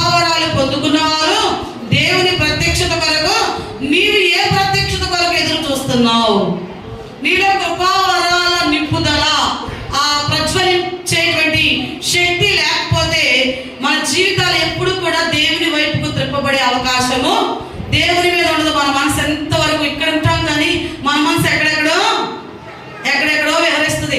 బాడీ ఏమి ఇక్కడ ఉంటుంది, బాడీ ప్రెజెంట్, మైండ్ ఉన్నత మంత్రంలోని ఏ హెలికాప్టర్లోనో, ఏరోప్లైన్లోనో, ఏ ట్రైన్లోనో, ఏ రెస్టారెంట్లోనో, ఏ క్లబ్లోనో, ఏ పబ్లోనో. అంటే వీళ్ళు ఎక్కడ ఉన్నారు? మందిరంలోనే ఉన్నారు. కానీ మీరు ఆలోచనలన్నీ అలా అలా అలా అంటే మీరు ఏం చేద్దాం చెప్తున్నారంటే దేవుడు ఏ కృపావరమునందు లోపము లేక మీరు ప్రభు అయిన యేసుక్రీస్తు ప్రత్యక్షత కొరకు మీరు ఎదురు చూచేవారుగా. ఎవరి ప్రత్యక్షత కొరకు మీరు ఎదురు చూడాలంటే కృపావరమును కలిగిన ప్రతి వ్యక్తి, దర్శన వరం, ప్రవచించే వరము, అన్య భాషల వరము, దేవుని యొక్క కృపావరాలు కలిగిన ప్రతి ఒక్కరు కూడా దేవుని ప్రత్యక్షత కొరకు ఎదురు చూసేవారుగా ఉంటారు తప్ప దేవుని సంఘంలో క్రిస్మస్ రోజున ఎవరి కొరకు ఎదురు చూడాలంటండి? ఎవరి కొరకు ఎదురు చూడతాం మనం? మిషన్ దగ్గర నుంచి బ్లౌజ్ రాలి, అందుకే ఎదురు చూస్తా ఇంట్లోనే కూర్చున్నానండి. నిజ క్రిస్మస్ ఆనందం నువ్వు అనుభవించలేవు. నువ్వు చీరలో ఆనందం వెతుక్కున్నావు కానీ దేవుని ఆరాధించడంలో ఆనందాన్ని వెతుక్కోవటంలా. అది సరైన సమాధానము. అసలు సమాధానం చెప్పొద్దు దయచేసి. పక్కన వాళ్ళకి కూడా చెప్పొద్దు. మీ వల్ల పక్కన వాళ్ళు కూడా చెడగొట్టబడతారు. నీవు దేవుని ప్రత్యక్షత కొరకు నీవు కృపావరాలు పొందుకున్న వ్యక్తి అయితే ఎవరి ప్రత్యక్షత కొరకు ఎదురు చూడాలా? దేవుని ప్రత్యక్షత కొరకు ఎదురు చూసే వ్యక్తి ఎప్పుడు కూడా ఎలా ఉంటాడు తెలుసా? ఎప్పుడు దేవుని మందిరంలోనికి రావాలి, ఎప్పుడు దేవుని ఆరాధన చేయాలి, నా ద్వారా దేవుని నామము మహిమపరచబడాలి, నా ద్వారా అనేక మంది దేవుని వైపుకు త్రిప్పబడాలి, నా ద్వారా అనేక మంది దేవుని నామాన్ని మహిమపరిచే పాత్రగా ఉండాలి. అంటే నేను అందుకు సరైన పాత్రగా ఉండాలి. అయితే నేను ఎవరి కొరకు ఎదురు చూడాలా? దేవుని ప్రత్యక్షత కొరకు. మీరు మొదట నా నీతిని రాజ్యమును వెతకండి, అప్పుడు మీకు ఏది ఇష్టం అడుగుడు, అప్పుడు మీకు అన్ని కూడా అనుగ్రహించబడుతుంది. దేవుని కొరకు మనం వెతికామనుకోండి, ఏ సమయానికి మనకి ఏది కావాలో ఆయనకు తెలుసు. కాబట్టి దాని గురించి మనం పెద్దగా దిగులు పడవలసిన పని అయితే, మొక్కలు ఏలాడ వేసుకుని కూర్చోవలసినంత పని అయితే, నేర్చెల్లిపోవలసినంత పని అయితే ఏమీ లేదు. ఏ సమయానికి నీకేం కావాలో దేవుడు చెప్తున్నాడు కదా, ఆకాశ పక్షులను చూడండి, విత్తము పోయేవు, కొట్లలో కూర్చుకుని ఆయనను పరమ తండ్రి వాటిని పోషించును కదా. అయితే వాటికంటే మీరు శ్రేష్ఠులు అనుకున్న వాళ్ళు ఎవరు చింతించరు. వేటికంటే? ఆకాశ పక్షుల కంటే శ్రేష్ఠుల వంటి మేము అనుకున్న వాళ్ళు ఎవరికి చింత ఉండదు. దేని బట్టి కూడా మీ ఇంకా తినేటువంటి ఆహారం బట్టేను, ధరించుకునే వస్త్రాలను బట్టేను, నివాసయోగ్యమైన గృహాలను బట్టి మీకు చింత ఉండవలసిన అవసరము లేదు. ఎందుకంటే ఆకాశ పక్షుల కంటే మీరు శ్రేష్ఠులు. అవి విత్తవు, పోయేవు, కొట్లలో కూర్చుకొనుకున్నది పరమ తండ్రి వాటిని పోషిస్తూ ఉంటే వాటికంటే శ్రేష్టమైన జీవితాన్ని నేను మీకు ఇచ్చి ఉన్నాను కదా. మరి మీరు ఎందుకు చింతిస్తున్నారు తెలుసా? మీలో కృపావరాలు ఏ వరాలు లేవు? కృపావరాలు నింపుదల నీకుంటే నువ్వు ఏ ప్రత్యక్షత కొరకు చూడవు. ఈరోజు ఏ భోజనం కావాలో దాని ప్రత్యక్షత కొరకు చూడవు. ఈరోజు నేను ఎక్కడికి వెళ్ళాలన్న దాని కొరకు చూడవు. ఏం ధరించుకోవాలన్న ప్రత్యక్షత నీలో ఎలాంటి వస్తువు ఈ ప్రత్యక్షత ఉండదు.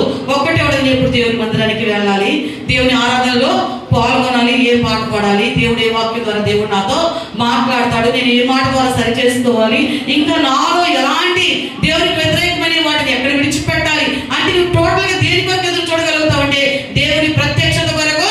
దేవుని వాక్ రూపంలో ఆయన నీకు ప్రత్యక్షమవుతూ ఉండగా ఆ వాక్ రూపీని దేవుడు నిన్ను సరి చేస్తూ నీ హృదయంలో ఉన్న ప్రతి అశాంతిని కూడా తొలగించి నేను శాంతి, సమాధానము, నెమ్మదితో నింపే దేవుడిగా ఉంటాడు. అయితే నువ్వు ఏ ప్రత్యక్షత కొరకు ఎదురు చూడండి? దేవుని ప్రత్యక్షత. మన దేవుడు వాక్కు రూపంలో నీ యొక్క ప్రత్యక్షమవుతూ ఉండగా ఎంతమంది ఆ వాక్కు కొరకు శ్రద్ధతో దేవుని మాట వినగలుగుతున్నారు కదండి. చలికాలం వస్తే అంటారు, అమ్మో చలండి అంటారు. ఏంటంట? ప్రార్థనమ్మా. సాయంకాలం అమ్మో చలండి అంటారు. ఉదయాన్నే పనికి 6:30కి 5 గంటలకి వెళ్ళిపోయే వాళ్ళు ఉన్నారు. అప్పుడు అమ్మో చలండి పని చేయని అంటామా? ఏమంటే అలా అనేవాళ్ళు ఉన్నారా? డ్యూటీస్కి వెళ్ళాల్సిన వాళ్ళు ఉంటారు, పనులు చేసి అందరూ కూడా ఏదో ఒక వర్క్ చేయాలి. మంచుకి దారి కనపడకపోయినా అమ్మ బాబాయ్ వాళ్ళు చలిగా ఉందని ఇంట్లో కూర్చునే వాళ్ళు ఉన్నారండి. కానీ మన ఒక సెమీ క్రిస్మస్ ఆరాధన పెట్టి ఉండవో పైన ఒక చోట అందరూ ముసుగులు పెట్టేశారండి. ముసుగులు పెట్టేసి కొనికినట్టుగా యాడ్ చేసేస్తున్నారు. నేను అన్నాను, పరిపూర్ణంగా దేవుని ఆరాధిస్తే మీకు చలి ఆరాధన జరిగినప్పుడు చలి అనిపించదండి. నువ్వు దేనికి స్పందించుకుని ముడుచుకుని నిద్రపోతా ఉంటే చలి వస్తుంది రాదా? నీలో దేవుని శక్తి వెళ్ళటంలా, నిద్ర శక్తి వెళ్తుంది. నీ బ్రెయిన్కి చేరవలసి చేరకుండా మొత్తం నిన్ను ఊపుతుంటే నీకు నిద్రలతో ఉంటే నీకు చలిరాగా ఏమొస్తుంది?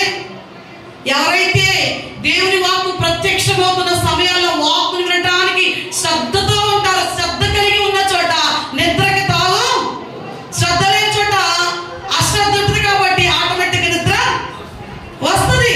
నీలో శ్రద్ధ లేనప్పుడు నిద్ర వస్తుందండి. దేవుని వాక్కు వస్తున్నప్పుడు దాన్ని సరి చేసుకోవాలి అన్న శ్రద్ధ లేనప్పుడు, ఆ మాట నేను వినాలి అన్న శ్రద్ధ లేనప్పుడు, ఆ మాట నేను పట్టుకుని రోజు అనేకులకు చెప్పాలి అన్న శ్రద్ధ లేనప్పుడు, ఆ అశ్రద్ధ నిన్ను, ఆ నిర్లక్ష్యం నిన్ను ఏం చేస్తుంటే పడుకో.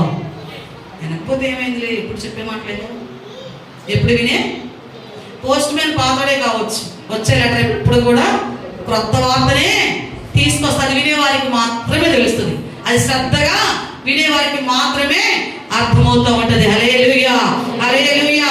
మొదటి పేతురు పత్రిక 4వ అధ్యాయం 10వ వచనాన్ని చదువుదాం.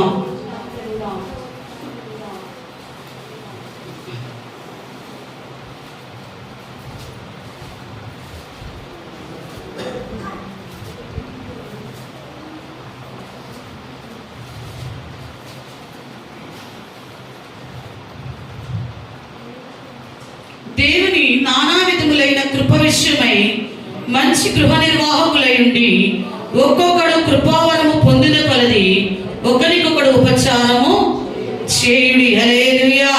ఎలా ఉండాలంటే దేవుడు కృపావరాలతో మిమ్మల్ని నింపిన కొలది, నేను ప్రవచిస్తున్నాక నాకు అందరూ సరెండర్ అవ్వాలంటే కుదరదు. అర్థమవుతుందా? నేను అన్ని భాషలు మాట్లాడుతున్నాక నాకు అందరూ పరిచారకులై ఉండాలంటే, నీకు ఎన్ని టాలెంట్లు ఉండా నువ్వేం చేయాలంటే ఒకరినొకరు ఏం చేయమని చెప్తుందండి దేవుని వాక్యం. చదవండి మరలా. ఒకరికొకరు ఏం చేయాలంటండి? ఉపచారము. అంటే ప్రతి ఒక్కరు కూడా ఏం చేయాలంట? ఉపచారం చేసేవారముగానే ఉండాలా. ఆతిథ్యమీయ మరొకడి. కొందరు తెలియకని దేవదూతలకు ఆతిథ్యము చేసి వారి జీవితాల్లో వారు ఎక్స్పెక్ట్ చేయనటువంటి ఆశీర్వాదాలను పొందుతున్నారు. ఆతిథ్యం ఇవ్వటంలో గొప్ప ఆశీర్వాదము ఉందంట. అది ఏ రూపంలో అయినా కానివ్వండి. నీవంట నీ ఇంటికి వచ్చిన వ్యక్తికి గిన్నెడు చన్నీళ్ళు ఇచ్చినా కూడా దాని ప్రతిఫలాన్ని ఆ వ్యక్తి ఎంత తప్పికతో ఉన్నాడో నీకు తెలియదు కదా. నువ్వు చేసే ప్రతిదీ కూడా ఎవరికి చేసినట్టంట? నువ్వు తాగడానికి నీళ్ళు ఇచ్చినా దేవునికి చేసినట్టు, ఆహారం పెట్టినా, వస్త్రాలు పెట్టినా, ఏం చేసినా కూడా ఎదుటి వ్యక్తికి నువ్వు చేస్తున్నావు అంటే ఎవరికి చేసినట్టండి? దేవునికి చేసినట్టు. ఆ ఉద్దేశంతో నువ్వు చేయి. నువ్వు ఎక్స్పెక్ట్ చేయనటువంటి బ్లెస్సింగ్స్ దేవుడు నీ జీవితంలోనికి ఇస్తాడు. హల్లెలూయా. ఇవ్వాలి. నువ్వు ఏం చేయాలంటే ఒకరికొకరు కృపావరాలు మీలో ప్రచురించిన కొలది, మీరు మండుతున్న కొలది ఒకరికొకరు ఉపచారము చేయండి. హల్లెలూయా. మొదటిగా నువ్వు ఏ విషయంలో నిర్లక్ష్యం చేయకూడదు అంటే దేవుని సేవను నిర్లక్ష్యము చేయకూడదు. ఎవరైతే అశ్రద్ధతో దేవుని పని చేస్తాడో వాడు శాపగ్రస్తుడంట. దేవుని పని విషయంలో జాబు చేయవాడు దేవుని ఉగ్రతకు పాత్రుడవుతాడంట. దేవుని పని విషయంలో సోమరితనంగా ఉండేవాడు పస్తులుండవలసిన పరిస్థితి వస్తుంది. రెండవదిగా ఏ విషయంలో మనం నిర్లక్ష్యముగా ఉండకూడదండి? దేవుడిచ్చే బహుమతుల విషయంలో మనము నిర్లక్ష్యముగా ఉండకూడదు. దేవుడిచ్చే బహుమతులు ఏంటంటే ఆత్మ వరాలతో దేవుడు సేవకు హస్త నిక్షేపణ ద్వారా దేవుడు నిన్ను ఏ వరాలతో నింపాడో వాటిని ఏం చేయాలంటే అభివృద్ధి చేసుకోవాలి తప్ప వాటిని నిర్లక్ష్యము చేయకూడదు. నిర్లక్ష్యము చేయకుండా నీవు ఆత్మీయ తీవ్రతతో ఉండాలి. ఒకరికొకరికి ఒకరు ఉపచారము చేసుకునే వారుగా ఉండాలంటండి. హల్లెలూయా. మూడవదిగా ఏ విషయంలో మనము నిర్లక్ష్యము చేయకూడదో చూద్దాం. Do not be negligent in possessing the land. అంటే భూమిని స్వాధీనం చేసుకునటంలో నిర్లక్ష్యము. భూమిస్తాడా దేవుడు? ఏ విషయంలో అంటండి? భూమిని స్వాధీనం చేసుకుంటాం కానీ మిగతా విషయంలో నిర్లక్ష్యంగానే ఉంటాం అన్నట్టుగా కాదు. మూడవది ఏ విషయంలో నిర్లక్ష్యం ఉండొద్దు అన్నాడంటే దేవుడు భూమిని స్వాధీనము చేసుకోవడంలో నిర్లక్ష్యముగా. భూమి అనగా దేవుని వాగ్దానాలు మరియు దేవుని యొక్క భూభాగాలు కొన్ని కలిగి ఉండగా దేవుడు మనకు ఆధ్యాత్మిక లేదా భౌతికమైనటువంటి ఆశీర్వాదాల విషయంలో పరిశుద్ధ ఆత్మదేవుడు మీ అందరికీ కూడా ఒక వాగ్దానము చేశాడు. చేశారా లేదా? మనము 2025 ఆ మిడ్నైట్ 12కి తర్వాత ప్రతి ఒక్కరు కూడా వాగ్దానాలు తీసుకున్నాం. తీసుకున్న వాళ్ళు మీరు వాగ్దానాలు తీసుకోలేదండి అన్నవాళ్ళు ఒకసారి మీ వాగ్దానాలని తీసి చూపించు. మీరు ఎంతమంది దగ్గర మీ వాగ్దానాలు మీ బైబిల్లో ఉన్నాయో మీ వాగ్దానాలు తీసి చూపించు. ఎంతమంది దగ్గర అందరూ ఎత్తిపెట్టి చూపించాలి. చూడండి, 100కి 30% దగ్గర 40. మిగతా వాళ్ళందరూ ఈ వాగ్దానాలు ఏం చేయాలంటే మనము భూమిని స్వాధీనం చేయాలంటే ప్రభువుని అడగాలంటే, ప్రభువా నాకు ఈ వాగ్దానము చేశావు కదా, దీన్ని నెరవేర్చు. ఏమడగాలంటండి? దీన్ని నెరవేర్చు. నిర్లక్ష్యం చేద్దాము కదా నువ్వు. ఇది నెరవేర్చే క్రమంలో నీవు నిర్లక్ష్యం చేయవు కాబట్టి నేను కూడా నిర్లక్ష్యం చేయకుండా నిన్ను అడుగుతున్నా, ఇది నాకు నెరవేర్పు దయచేయి. 30% వచ్చేస్తుంది, ఈ ఇయర్ వెళ్ళిపోతుంది. ఇప్పుడు మరి మీరు ఈ సంవత్సరం ఎన్నిసార్లు ప్రార్థన చేశారు? అది మీకే, ఆ చాయిస్ అంతా మీ దగ్గరే ఉంది. దాన్ని ఎవరో వచ్చి మీకు రోజు వాగ్దానం ఎత్తిపెట్టి ప్రార్థన చేసావా, వాగ్దానం ఎత్తిపెట్టి ప్రార్థన. నేను ఎందుకో మొన్న మా బీరువా లాకర్లో ఏదో దేనికోసం ఎదుగుతుంటే నాకు కొన్ని వాగ్దానాలు దొరికినాయి. ఇదేంటి వాగ్దానాలు దీంట్లో లాకర్లో ఉన్నాయి ఏంటా అని చూశాను. అవన్నీ మా బొల్లుబాబు వాగ్దానాలు, పేరు రాసుకునే దాని మీద ఒక 6-7 చూశాను. ఆయన కూడా ఆ వాగ్దానం మొత్తం ఏం చేస్తారంటే తీసుకెళ్ళి బీరువాలో చాలా జాగ్రత్తగా, చిన్నపిల్లలు కాబట్టి వాళ్ళకి చదవడం వచ్చేలాగా చేస్తారు. పెద్దవాళ్ళు కూడా చేసే పని ఏంటి, తీసుకెళ్ళి ఏ అలమారులోనో ఏ కబోర్డ్లో ఎక్కడో చోట ఈ వాగ్దానం ఏం చేయాలంటే మనం దాని మీద చేతులు ఉంచి, ప్రభువా ఈ వాగ్దానం నెరవేర్పు విషయంలో నీవు నా అలక్ష్యము నా పక్షాన చేయొద్దయ్యా. ఆయన అలక్ష్యం చేయకుండా నువ్వేం చేయాలి, నిర్లక్ష్యం చేయకుండా ఈ వాగ్దానాన్ని ఎత్తిపట్టి ప్రార్థన. అలా ప్రార్థన చేసిన వారంట వారు ఏదైతే స్వాధీనపరచుకోవాలనుకున్నారో దాన్ని స్వాధీనపరచుకున్న వారు మనకి బైబిల్ గ్రంథంలో ఉన్నారు. చూద్దాం. యెహోషువ గ్రంథము 18వ అధ్యాయము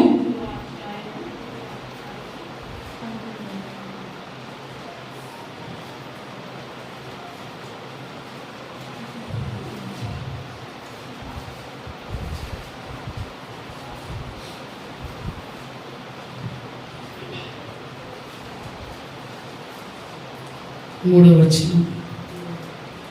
మీ పితరుల దేవుడైన యెహోవా మీకిచ్చిన దేశమును స్వాధీనపరుచుకొని వెళ్లకుండా మీరెన్నాళ్ళు తడవు చేసేదారు. హల్లెలూయా. ఈ మాటలు ఎవరెవరితో చెప్తున్నారు? ఏమని చెప్తున్నారు? దేవుడు మీకు ఇచ్చిన దేశమును స్వాధీనపరచుకోవడానికి వెళ్లకుండా మీరు ఎంతకాలము తడవు అనగా ఆలస్యము. ఈరోజు దేవుడు మీతో కూడా మీకు కూడా వాగ్దానం చేశాడు. ఒక్కొక్కరికి ఒక్కొక్క రీతిలో. కొంతమంది గర్భాలు తెలుస్తానుండొచ్చు, కొంతమంది గృహాలు ఇస్తానుండొచ్చు, కొంతమంది కుటుంబ సమస్యలు తీరుస్తానుండొచ్చు. వివిధ రకాలుగా దేవుడు మీ అందరికి వాగ్దానం చేశాడు. అయితే మనం అంట వాగ్దానాల నెరవేర్పు కొరకు ఏం చేయట్లేదంటే ప్రార్థన చేయకుండా ఏం చేస్తాం? ఆలస్యము, నిర్లక్ష్యము, పట్టనట్టుగా ఉండటము చేస్తూ ఉన్నామంట. ఇక్కడ యెహోషువ చెప్తున్నాడు ఇశ్రాయేలు ప్రజలతో, దేవుడు మీకు ఒక వాగ్దానం చేశాడు. ఏమని? కానాను దేశాన్ని మీకు ఇస్తానని వాగ్దానము చేశాడు కదా. దాన్ని స్వాధీనపరచుకునే విషయంలో మీరు ఎందుకు నిర్లక్ష్యంగా ఉన్నారు? ఎందుకు ఆలస్యం చేస్తున్నారు? ఇశ్రాయేలు ప్రజలు కానానులో మరి చేరడానికి ముందుగా మోషే నాయకత్వాన్ని మనం అందరం కూడా ఎరిగి ఉన్నాం. మోషే ఏం చేశాడంటే 12 మంది వేగులు వారిని వేగు చూసి రావడానికి పంపించాడు కదా. పంపించినప్పుడు 12 మంది కూడా చూసి వచ్చారు. వచ్చిన తర్వాత 10 మంది ఒక మాట చెప్పారు, ఇద్దరు ఒక మాట. 10 మంది అంటున్నారు దేవుడు చెప్పడం అయితే చెప్పాడు కానీ వారి దృష్టికి మనం మిడతల్లాగా, వాళ్ళేమో ఆజానుబాహులు, మనమేమి ఇస్తున్నాము కాబట్టి మనం స్వాధీనపరచుకోవడం జరిగే పని కాదు అంటే వారిలో ఇద్దరు మాత్రం అన్నారు, దేవుడు ఏ వాగ్దానం అయితే చేశాడో అది తప్పకుండా మన జీవితాల్లో నెరవేరుస్తాడు.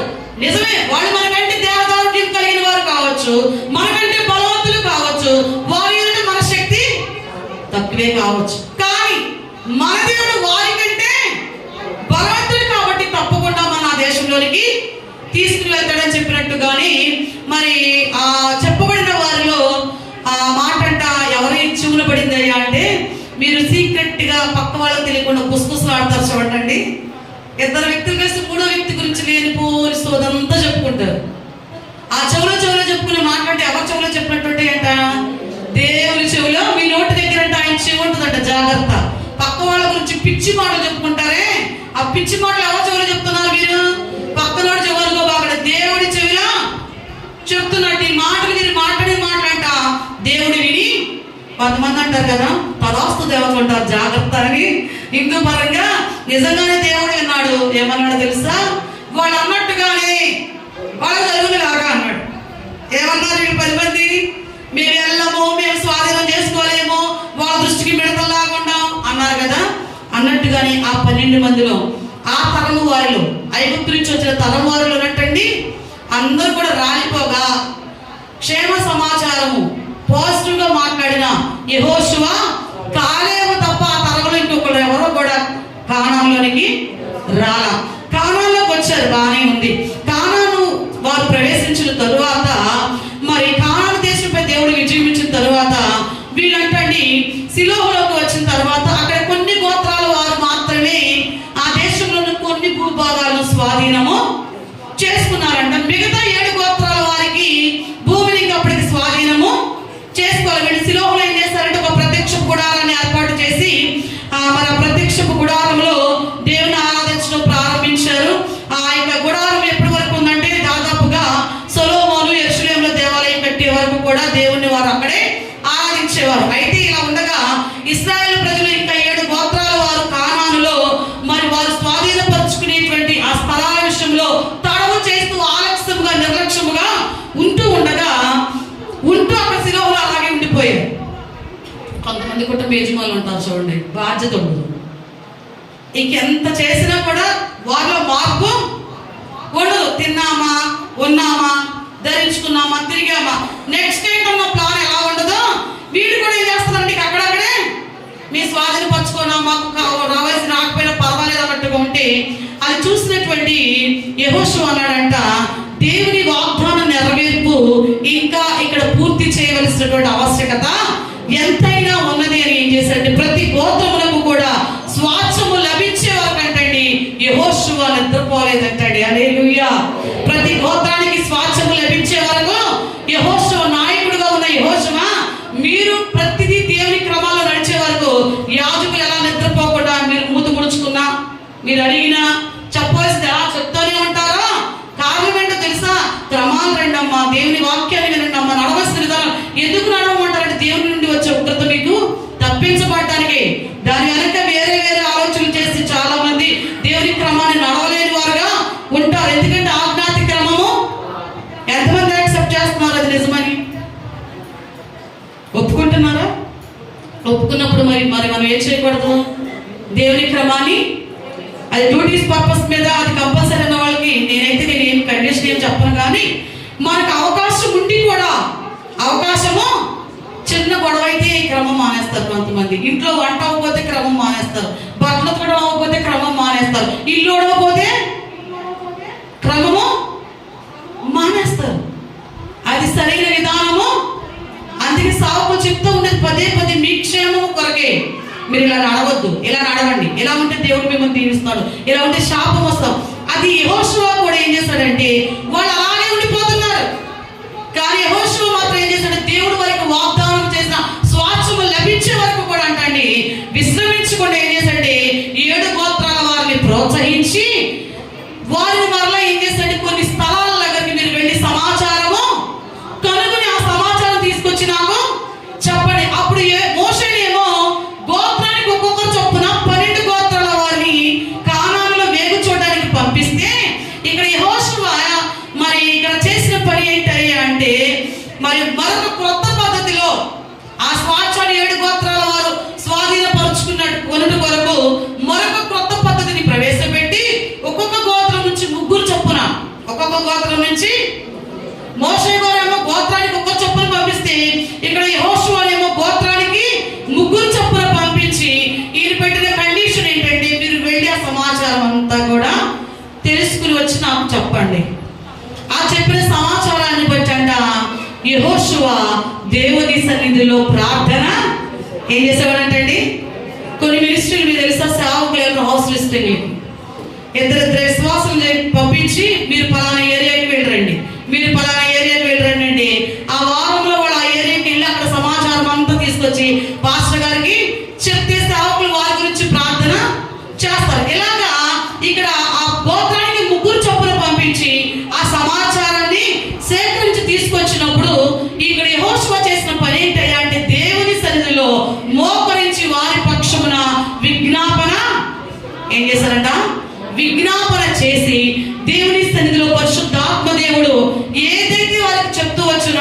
స్థలాలను వారికి స్వాచ్ఛముగా ఇచ్చే వరకు కూడా విశ్రమించలేదంటండి. హల్లెలూయా, హల్లెలూయా. మీ కొరకు కూడా యాజకులు మీ కుటుంబాల కొరకు ప్రార్థన చేయకుండా విశ్రమించండి. బాధ్యత కలిగిన ప్రతి సేవకులు చేసే పని ఏంటంటే వాళ్ళ ఇంటికి అర్ధరాత్రి వచ్చిన ఏ టైం అయినా కూడా ఆ సమయంలో మీ అందరి కొరకు దేవుని సన్నిధిలో విజ్ఞాపన చేసిన తరువాతనే విశ్రమించడం అనేది జరుగుతుంది. యెహోషువ కూడా చేసిన పని ఏంటయ్యా అంటే వారి దగ్గర నుంచి వచ్చిన సమాచారాన్ని బట్టి దేవుడు వారికి ఏ స్థలాల్లో ఎక్కడైతే మరి వారి ఉంచమన్నాడు చీట్లు వేసి ఒత్తులు వారి చొప్పున వారికి ఆ స్థలాలను స్వాధీనము చేశారంట. మరి 12 గోత్రాల్లో లేవి గోత్రానికైతే ఏ స్వాచ్ఛము లేదు. 12 గోత్రాల్లో 11 గోత్రాల వారికి కానాన్లో స్వాచ్ఛం ఉంది, కానీ లేవి గోత్రానికి స్వాచ్ఛము అదేంటండి? మరి లేవీలే కదా వాళ్ళు నడిపించింది, వారికి స్వాచ్ఛం లేకపోతే ఎట్లా? దేవుడు చెప్పింది ఏంటంటే మీ 11 గోత్రాల వారు ఉద్యోగాలు చేసుకోండి, ప్రాంతాలు స్వాధీనము చేసుకోండి. అయితే మీకు వచ్చిన దానిలో 10వ భాగం 11 గోత్రాల వారు తీసుకుని వచ్చి లేవీలకు ఇవ్వాలి. దాని ద్వారానే వారు పోషించబడతారు. వారికి స్వాచ్ఛం అంటూ ఏమీ ఉండదు అని చెప్తాం జరిగిందనమాట. హల్లెలూయా. కాబట్టి ఆ రీతిగా వారు ఆ భూమిని స్వాధీనము అంటే నువ్వు ఈరోజు ఏం చేయకూడదు, భూమిని స్వాధీనం చేసుకునటంలో నిర్లక్ష్యము. ఏ భూమిని? భౌతికమైన భూములను.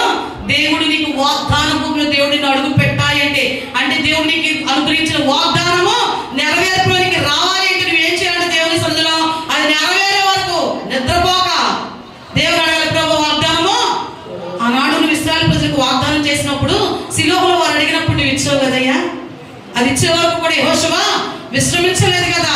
నేను కూడా అడుగుతున్నాను, ఇది నా జీవితంలో నెరవేర్పు దయచేయి ప్రభు. వాగ్దానం చేసింది నువ్వే కదయ్యా, అడుగుతావా అమ్మ? నువ్వే చెప్పావుగా ఇట్లా చేస్తానని, ఎందుకు చేయవని క్వశ్చన్ చేస్తావే. దేవుడు అంటున్నాడు, తండ్రి అని దేవుడు నీకు కూడా ఒక వాగ్దానము చేశాడు, అది నెరవేర్చమని మనము దేవుని సన్నిధిలో ప్రతి నిత్యం అడగాల్సిన వారముగా ఉన్నాం. అడిగే విషయంలో కనిపెట్టే వారము. కీర్తన గ్రంథము 37వ అధ్యాయం 9వ వచనాన్ని చదువుకుందాం.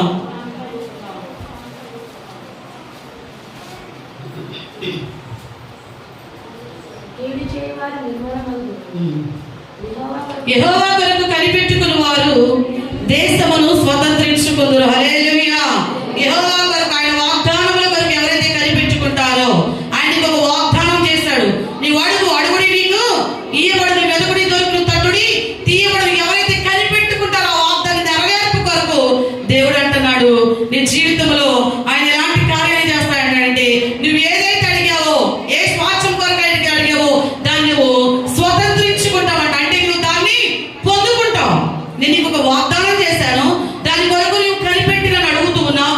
అడిగినప్పుడు నీకు ఏం చేస్తాడంటే దాన్ని స్వాధీనపరచుకునే కృప నేను నీకు, అది నీదే. ఇక ఏది?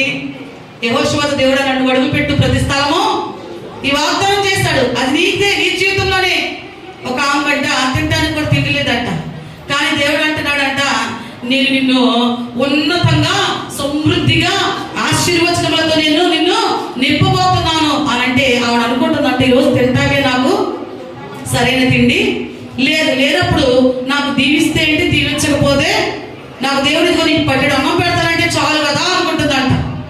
అంటే మన యొక్క జీవితాల్లో దేవుడు కొన్నిసార్లు కొన్ని వాగ్దానాలు చేస్తే అవి జరుగుతాయా, అది జరిగినప్పుడులే అన్నట్టుగా కొట్టి పారేస్తూ ఉంటాం. కానీ పరిశుద్ధ ఆత్మదేవుడు అని చెప్తున్న మాట ఏంటయ్యా అంటే నీ జీవితంలో ఈ రోజున ఆయన చేసిన వాగ్దానం అంటే తప్పక ఎవరైతే ఆ వాగ్దానం కొరకు కనిపెట్టుకుని ఉంటారో వారు దేశమును స్వతంత్రించుకుంటారంటే ఆ వాగ్దానమును స్వతంత్రించుకునే వారికి ఆ వాగ్దానం నీ జీవితంలో నెరవేర్చబడుతుందంట. హల్లెలూయా. కీర్తన 37:11 వచనం. దీనులు భూమిని స్వతంత్రించుకుందరు. ఎవరు స్వతంత్రించుకుంటారంట? ఎవరైతే దీనత్వముతో ప్రభువుని అడగలుగుతారో. మహాగణుడు మహోన్నతుడు ఉన్నతమైన స్థలములలో నివసించువాడైనప్పటికీ కూడా దీన మనసు గల వారికి నలిగిన వారి ప్రాణమును ఉజ్జీవింప చేయడానికంట ఆయన మన యొద్దకు వచ్చి ఉన్నాడంటే. హల్లెలూయా. ఎవరైతే దీనత్వముతో తాము తగ్గించుకుని ప్రభు సన్నిధిలో అడుగుతారో వారికి దేవుడు ఆ వాగ్దానమును స్వాధీనము చేసుకునే కృపను. పరిసయ్యుడు సుంకరి ఉన్నారు. ఇద్దరు దేవుని సన్నిధిలో ప్రార్థన. ఒకడేమో తలెత్తుడికైనా ధైర్యం చాలక పాపినైన నన్ను కరుణించాయి అంటే ఒక్కొక్కడు ఏం చేస్తాడంట, ప్రభువా నేను ఈ పాపిలాగా కాదు, నేను అలా కాదు ఇలా కాదు, వారానికి ఎన్నిసార్లు ఉపవాసం ఉంటున్నాను, 10వ వంతు ఇస్తున్నాను, అవి చెల్లిస్తున్నాను ఇవి చెల్లిస్తున్నాను అంటే గొప్పలు చెప్పుకుంటూ ఉన్నాడు.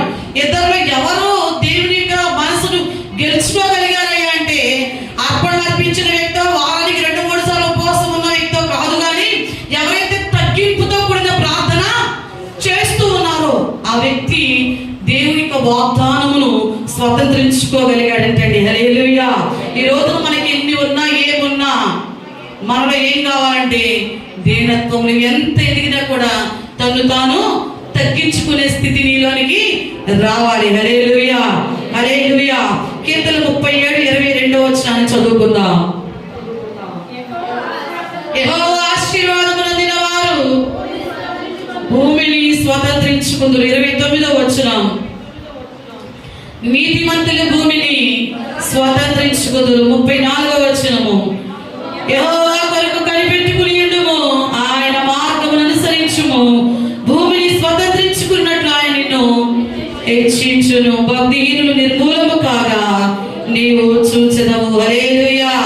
అంటే ఈ రోజున నీవు భూమిని స్వతంత్రించుకునే క్రమములో దేవుడు అంటున్నాడు నీతో, ఈ రోజున వాగ్దానము నెరవేర్పు కొరకు నీవు విశ్రమింపక ప్రార్థించే వ్యక్తివిగా ఉండాలి. అంటే మిమ్మల్ని నిద్రపోకుండా అని కాదు, నిరంతరం కూడా నువ్వేం చేయాలంట, ప్రభువా ఈ వాగ్దానాన్ని నా జీవితంలో అబ్రహాంకి వాగ్దానం చేసావు, నెరవేర్చావు. యోసేపు జీవితంలో నెరవేర్చావు. ఇలా ఎంతో మంది భక్తులు, ఎలిజబెత్ జకరియా జీవితంలో వాగ్దానము చేసావు, నెరవేర్చావు. ఆనాడు ఇశ్రాయేలు ప్రజల జీవితంలో చేసావు, నెరవేర్చావు. మరలా శిలోహలోకి వచ్చిన తర్వాత యెహోషువ ప్రార్థన విని వారి 7 గోత్రాల వారికి స్వాస్థ్యాన్ని ఇచ్చావయ్యా. నా జీవితంలో కూడా ఈ కార్యాన్ని జరిగించయ్యా. నువ్వు మాత్రమే చేయగలవు. ఎందుకంటే నీతిమంతులంట, మరి ఆ నీతిమంతులను మరియు ఆ దేవుని మార్గాన్ని అనుసరించే వారిని దేవుడు ఎప్పుడు కూడా భూమిని వారికి వారసత్వముగా, అంటే ఆయన వాగ్దాన భూమిని వారికి వారసత్వముగా ఇచ్చే దేవుడై ఉన్నాడు. నీకు ఏ వాగ్దానం అయితే దేవుడు చేసి ఉన్నాడో ఆ వాగ్దానం నీ జీవితంలో నెరవేర్చువాడుగా ఉంటూ ఉండగా నువ్వేం చేయకూడదంటే ఆ భూమిని స్వాధీనం చేసుకునే విషయంలో నిర్లక్ష్యముగా. 3 విషయాలు నేర్చుకున్నాం. ఏ విషయాల్లో మనం నిర్లక్ష్యంగా ఉండకూడదండి. నిర్లక్ష్యంగా ఉంటే జరుగుతుంది. డాక్టర్ నిర్లక్ష్యంగా ఉంటే పేషెంట్ వెళ్ళిపోతాడు, అవునా?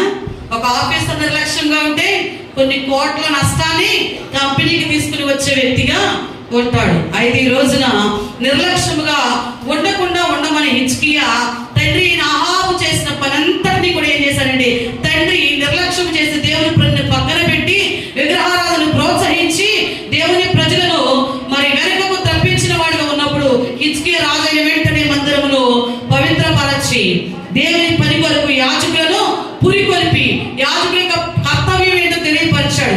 యాజకులుగా మీరు దేవుని మందిరములో ధూపం వేయాలి, మందిరంలో నిలిచి ఉండాలి, దేవుని సేవ మీరు జరిగించాలి అని వారు ఏ పని కొరకైతే తండ్రి వారిని నిర్లక్ష్యంతో ప్రక్కన పెట్టాడో ఆ పనిలో వారిని పురికొల్పిన వాడుగా హిజ్కియా ఉన్నాడు. అయితే మనం ఏ విషయాల్లో నిర్లక్ష్యంగా ఉండకూడదంటే దేవుని సేవ విషయంలో నిర్లక్ష్యముగా ఉండకూడదు. దేవుని సేవ విషయంలో మనం నిర్లక్ష్యంగా ఉంటే మొదటిగా దేవుని మాట సెలవిస్తుందా, అశ్రద్ధగా దేవుని పని చేయవాడు శాపగ్రస్తుడు అవుతాడంట. దేవుని పని విషయంలో జాబు చేయవాడు దేవుని ఉగ్రతకు పాత్రుడు అవుతాడు. దేవుని పని విషయంలో సోమరితనంతో ఉన్నవాడు ఏమవుతాడంటే పస్తులు ఉండవలసిన పరిస్థితి వస్తుంది. రెండవదిగా నీకు దేవుడు అనుగ్రహించే బహుమతుల విషయంలో నీవు నిర్లక్ష్యముగా ఏ బహుమతులు దేవుడు నీకు ఇస్తూ ఉన్నాడంటే సేవకుల హస్త నిక్షేపణము ద్వారా దేవుడు నిన్ను కృపావరాలతో నింపినప్పుడు ఆ వరాలను నువ్వు ఏం చేయాలంటే నీవు మరింతగా పెంపొందించే వ్యక్తిగా, ప్రజ్వలింప చేసుకునే వ్యక్తిగా, ఆ మంట ద్వారా అనేకులను దేవుని వైపుకు నడిపించే వ్యక్తిగా ఉండాలి. కానీ వాటిని నిర్లక్ష్యము చేయక కృపా వరాల విషయంలో నీవు ఎక్కడా కూడా తప్పిపోక పరిశుద్ధ ఆత్మ దేవుని కొరకు మండే వ్యక్తిగా ఉండాలి. మూడవదిగా భూమిని స్వాధీనం చేసుకున్నట్లో నిర్లక్ష్యము చేయవద్దు. ఇశ్రాయేలు ప్రజలు శిలోహలోకి వచ్చాక 5 గోత్రాల వారికి భూములు వచ్చాయి, కానీ మిగతా 7 గోత్రాల వారు అలాగే ఉండిపోయినప్పుడు యెహోషువ చెప్తున్నాడు, మీరు ఇలా ఉండొద్దు. ఒక్కొక్క గోత్రం నుండి 3 చొప్పున వెళ్ళి స్థలాల యొక్క వివరాలు సేకరించిన నాకు తీసుకురండి.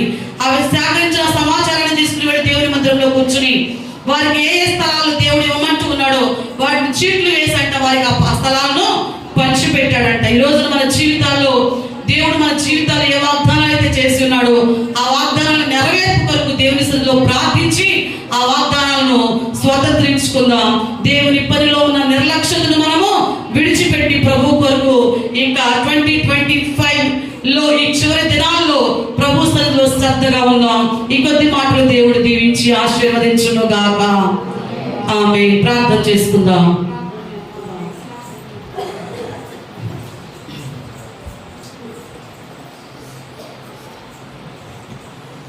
ఏ విషయాల్లో నేను నిర్లక్ష్యంగా ఉంటూ ఉన్నాం? దేవుని సన్నిధిలో ఎదుగుతూ ఉన్నాము భక్తి క్రమములో. ఇప్పుడు కూర్చొని ఉన్నాం కదా, లేచి నిలబడి దేవుని సన్నిధిలో ఒకంత మనము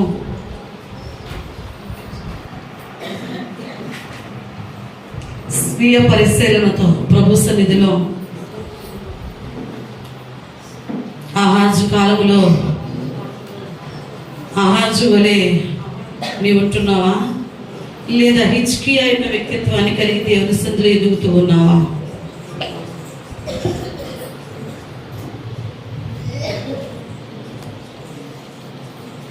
కళ్ళు మూసుకుని చేతులు పైకెత్తి నీవు దేవుని విషయంలో నిర్లక్ష్యముగా ఉంటే నీతోనే మాట్లాడుతూ ఉన్నాడు.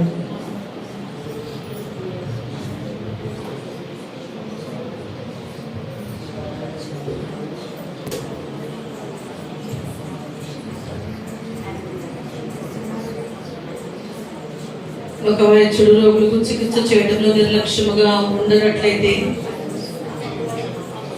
ఒక ఉద్యోగి విధులను నిర్వర్తించడంలో నిర్లక్ష్యము చేస్తే, ఒక సోమరి వాడు చేయవలసిన పని విషయంలో నిర్లక్ష్యము చేస్తే, ఒక వ్యవసాయదారుడు ఏ కాలంలో చేయవలసిన పని ఆ కాలంలో చేయకపోతే ఎలాంటి పరిస్థితులను ఎదుర్కోవాలో మనందరికీ కూడా విదితమే. అయితే ఈ రోజున దేవుని పట్ల నీకున్న ప్రేమ, విధేయత, నిబద్ధతను నీవు ఆచరణాత్మకంగా తెలియపరచగలుగుతూ ఉన్నావా?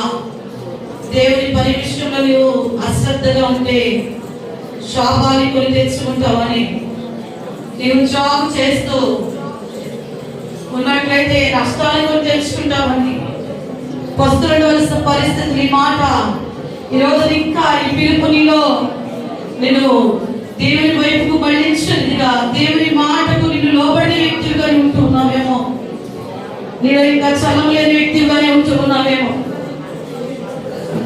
పరిశుద్ధాత్మ దేవుని మాట నీ వద్దకు వస్తూ ఉండగా ఎక్కడ ఏ పరిస్థితిని, ఏ విధానాన్ని బట్టి నీవు నిర్లక్ష్యంగా ఉంటున్నావో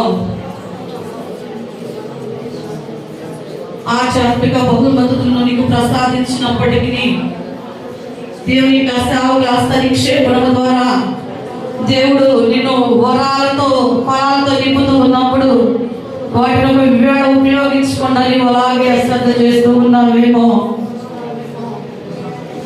వాటిని నువ్వు ఎల్లప్పుడూ అలక్ష్యము చేయగా నువ్వు ఇంకా నీ జీవితంలో వాటిని కలిగి నీవు మన జీవితంలో మండించే వ్యక్తిగా, వాటిని నీవు కలిగి ఉంటూ ఇతరులను వాటి వరకు ప్రోత్సహించే వ్యక్తిగా ఈ రోజున మొదలైనట్లయితే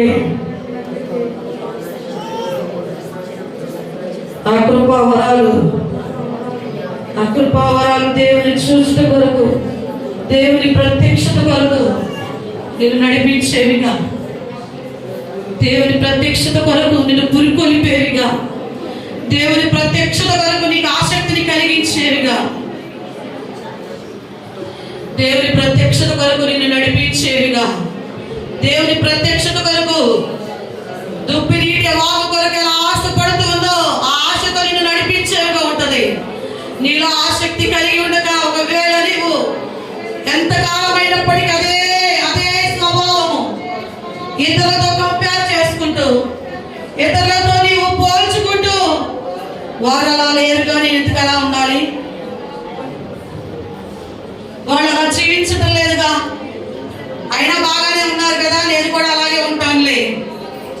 వాళ్ళు ఇలా లేకపోయినప్పటికీ కూడా ఆనందంగానే ఉన్నారుగా. నేను కూడా ఇలాగే ఉంటాను అనుకుని నీవు ఇతరులను అడ్డు పెట్టుకుని దేవునికి దూరం అయిపోతూ ఆ నిర్లక్ష్యాన్ని నీవు వ్యక్తపరుస్తూ ఉన్నావేమో. ఆ దేవాది దేవుడు నిన్ను కృపావరాలతో నింపుతూ ఉన్నప్పుడు వాటిని సరైన రీతిలో ఉపయోగించని వ్యక్తిగా, సరైన రీతిలో నీవు దీపం వెలిగించి కనుక మంచము కింద లేదా కొంచెము కింద పెడుతూ దాని యొక్క వెలుగును ఆ గదంతా కూడా నీవు వ్యాపించకుండా ఆటంకముగా ఉంటూ ఉన్నావేమో దేవుని బిడ్డ. నిన్ను దేవుడు